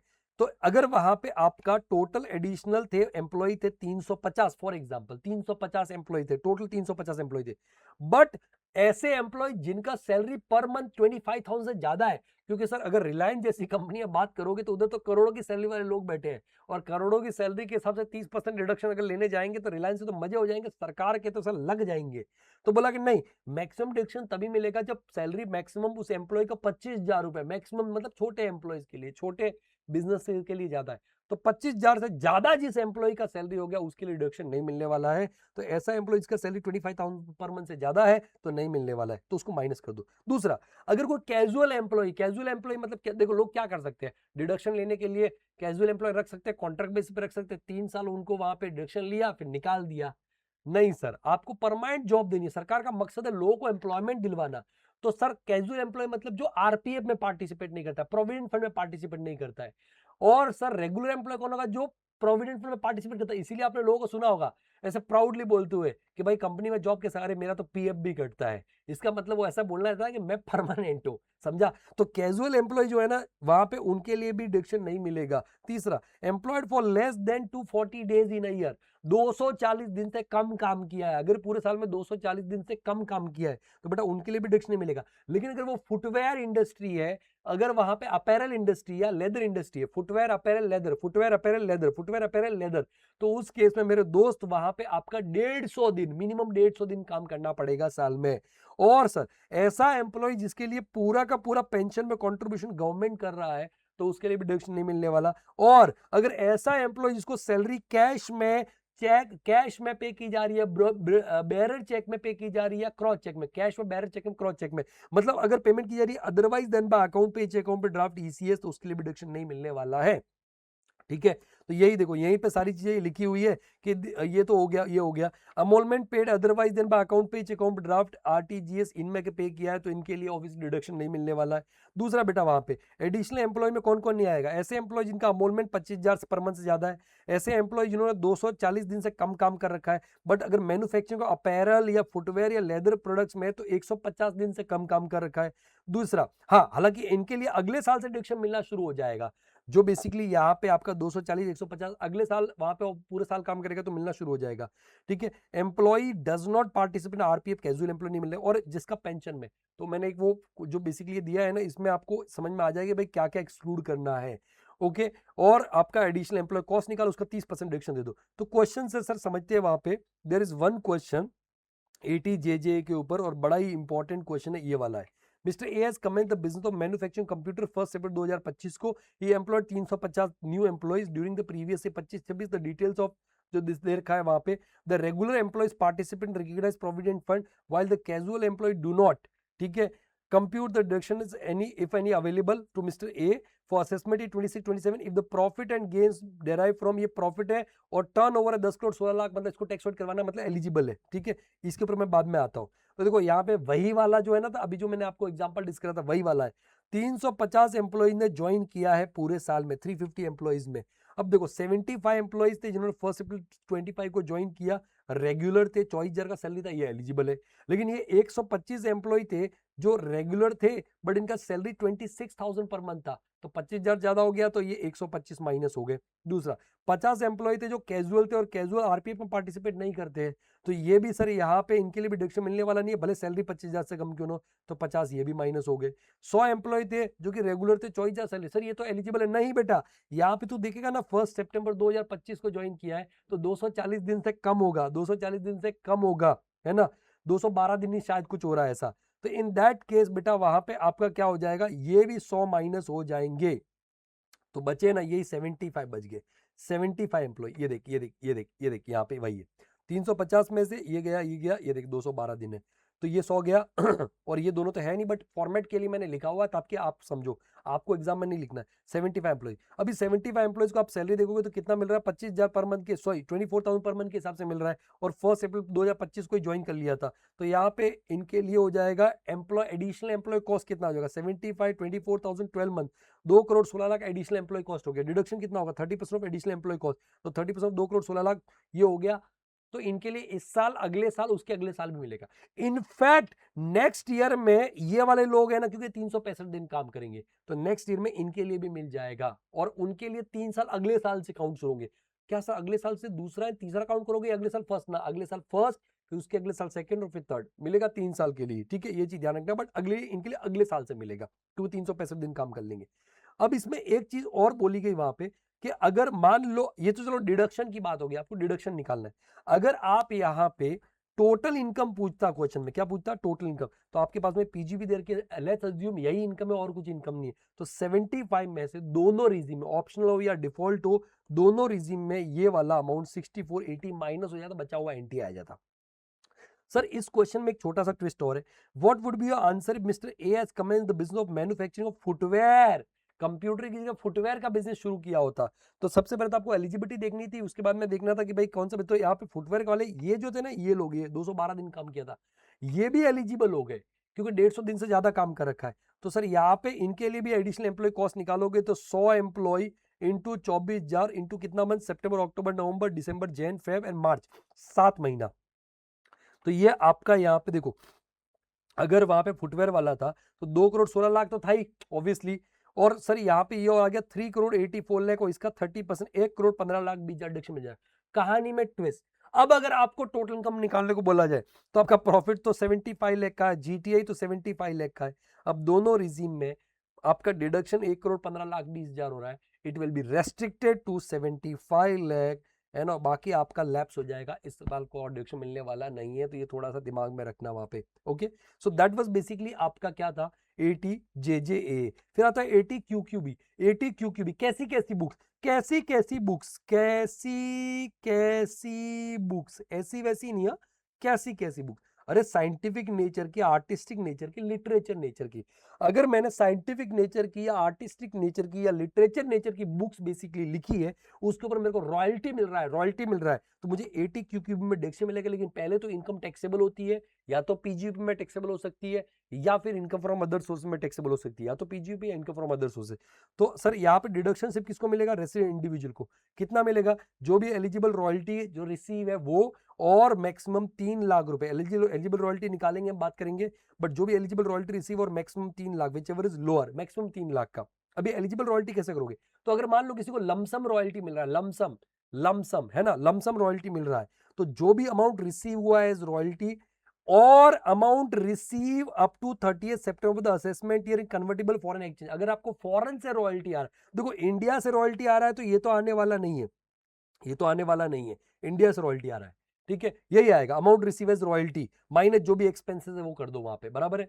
लेकिन अगर फॉरेन से रॉयल्टी आ रहा है तो अमाउंट रिसीव एज रॉयल्टी और amount receive up to 30 September of the 6 month from end of the relevant assessment. 10AA मैंने जब आपको पढ़ाया था तो उसमें बताया था कि 6 महीने में पैसा कन्वर्टेबल फॉरेन एक्सचेंज में आ जाना चाहिए, क्योंकि पैसा आ ही नहीं रहा है तो डिडक्शन कैसे लोगे वहां पे? तो in that which ever is lower हो गया उसमें से एक्सपेंस माइनस कर दो।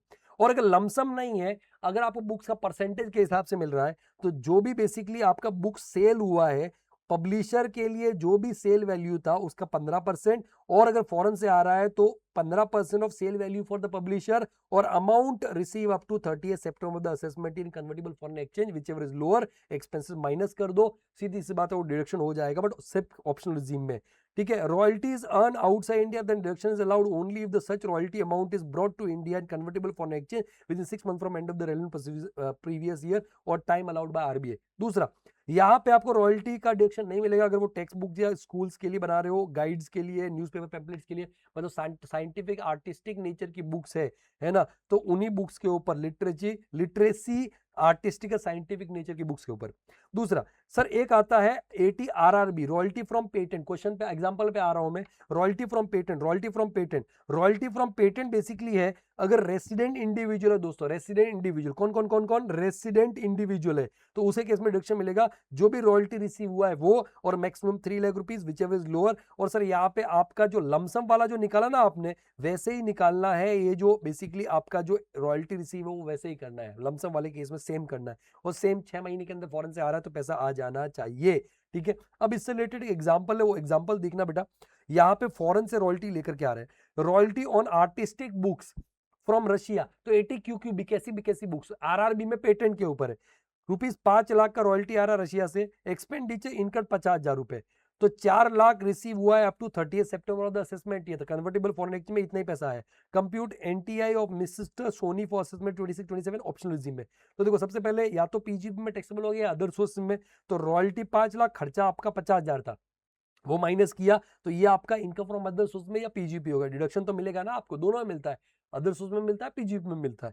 ये जीटीआई आ गया वहां पे 4.5 लाख। अब 80 क्यूक्यूब में डिडक्शन निकालेंगे क्योंकि लमसम रॉयल्टी मिला है, बट यहाँ पे क्योंकि कन्वर्टेबल फॉरेन एक्सचेंज में पूरा पैसा नहीं आया, तो सबसे पहले स्टेप नंबर 1 रॉयल्टी लो 5 लाख का, और कन्वर्टेबल फॉरेन एक्सचेंज में जितना पैसा आया वो विच एवर इज लोअर, है ना, 5 लाख। अब इसमें से एक्सपेंस माइनस करो। अब बोलो सर एक्सपेंस का डिडक्शन क्यों दे रहे हो? बेटा डिडक्शन नहीं दे रहे, हम यहाँ पे इसका डिडक्शन कम कर रहे हैं, क्योंकि देखो अगर इस एक्सपेंस को माइनस नहीं किया बेटा तो 4 लाख हो जाएगा और डिडक्शन ज्यादा हो जाएगा यहाँ पे, इसलिए क्योंकि ऊपर जब आपने पूरा एक्सपेंस माइनस करके इनकम को कम किया है तो डिडक्शन भी तो कम होना चाहिए ना, तो इसलिए एक्सपेंस यहाँ पे माइनस करोगे 50,000 का, तो एलिजिबल अमाउंट खाली 3.5 लाख होता, नहीं तो सर एलिजिबल अमाउंट डिडक्शन का 4 लाख हो जाता। थोड़ा समझो ना, दिमाग लगाओ ना वहां पे। बोलो फिर भी सर मैक्सिमम 3 लाख ही होता ना, अरे मेरा लाल मान लो ये 2 लाख होता, तो उस केस में अगर तू माइनस नहीं करता तो ये 2 लाख होता ना, विच एवर फिर 2 लाख का होता ना डिडक्शन, बट अगर तू ये 2 लाख होता फॉर एग्जांपल और 50 माइनस करता तो 1.5 लाख का ही डिडक्शन मिलेगा ना, इसलिए एक्सपेंस माइनस कर, eligible 3.5 lakh, 3 lakh whichever low, 3 lakh का डिडक्शन हो गया, एनटीआई आ गया। तो इस तरीके से आपको इसको डील करने का है, ओके। उसके बाद में बेटा वहां पे नेक्स्ट आता है ATTTA।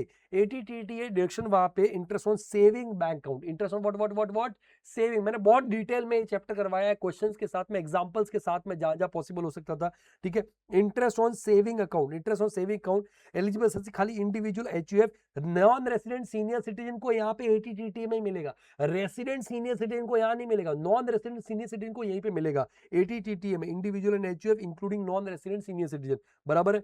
अमाउंट ऑफ डिडक्शन जो है ना, अमाउंट ऑफ डिडक्शन वहां पे कितना होगा, जो भी इंटरेस्ट अमाउंट है वो, और मैक्सिमम 10,000। तो पहले तो इंटरेस्ट टैक्सेबल होता है अदर सोर्सेज में, बहुत बार ऐसे क्वेश्चंस आपने किए हैं, और उसके बाद में 80 TDS में डिडक्शन मिलता है 10,000 का। सेविंग अकाउंट कहाँ होना चाहिए? बैंक के साथ में हो सकता है, कोऑपरेटिव बैंक के साथ में हो सकता है, पोस्ट ऑफिस के साथ में हो सकता है, और deduction under this section resident senior citizen को मिलने वाला नहीं है, क्योंकि उसको मिलता है 80 TTB के अंदर इंटरेस्ट ऑन डिपॉजिट।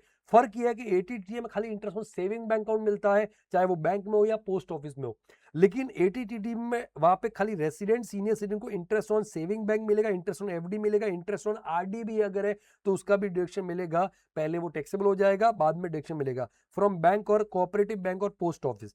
तो अभी यहाँ पे डिडक्शन कितना हो जाएगा भाई? इंटरेस्ट अमाउंट मैक्सिमम 50,000, 80 TTA में 10,000, 80 TTB में 50,000। ठीक है, सीनियर सिटीजन को ज्यादा बेनिफिट दिया जा रहा है, बट वो रेसिडेंट होना चाहिए। नॉन रेसिडेंट केस में 10,000 का है। ठीक है, तो यहाँ पे विच एवर इज लोअर। अच्छा, मान लो अगर पोस्ट ऑफिस से, फॉर एग्जांपल पोस्ट ऑफिस से सेविंग बैंक, पोस्ट ऑफिस से सेविंग बैंक से अगर इंटरेस्ट आ रहा है तो पहले 10-15 में 3,500 तक का एग्जम्पशन मिलेगा, है ना। Saving account with post office, ध्यान रखना, पोस्ट बा पहले 3,500 पर पर्सन के हिसाब से एग्जम्पशन मिलेगा 10-15 में, बाद में या तो 80 TT या TTB में डिडक्शन मिलेगा। आओ सर इसको एग्जाम्पल से समझते हैं। यहाँ पे ये रहा आपका एग्जाम्पल, एग्जाम्पल से समझते हैं। कहा गया पोस्ट ऑफिस वाला?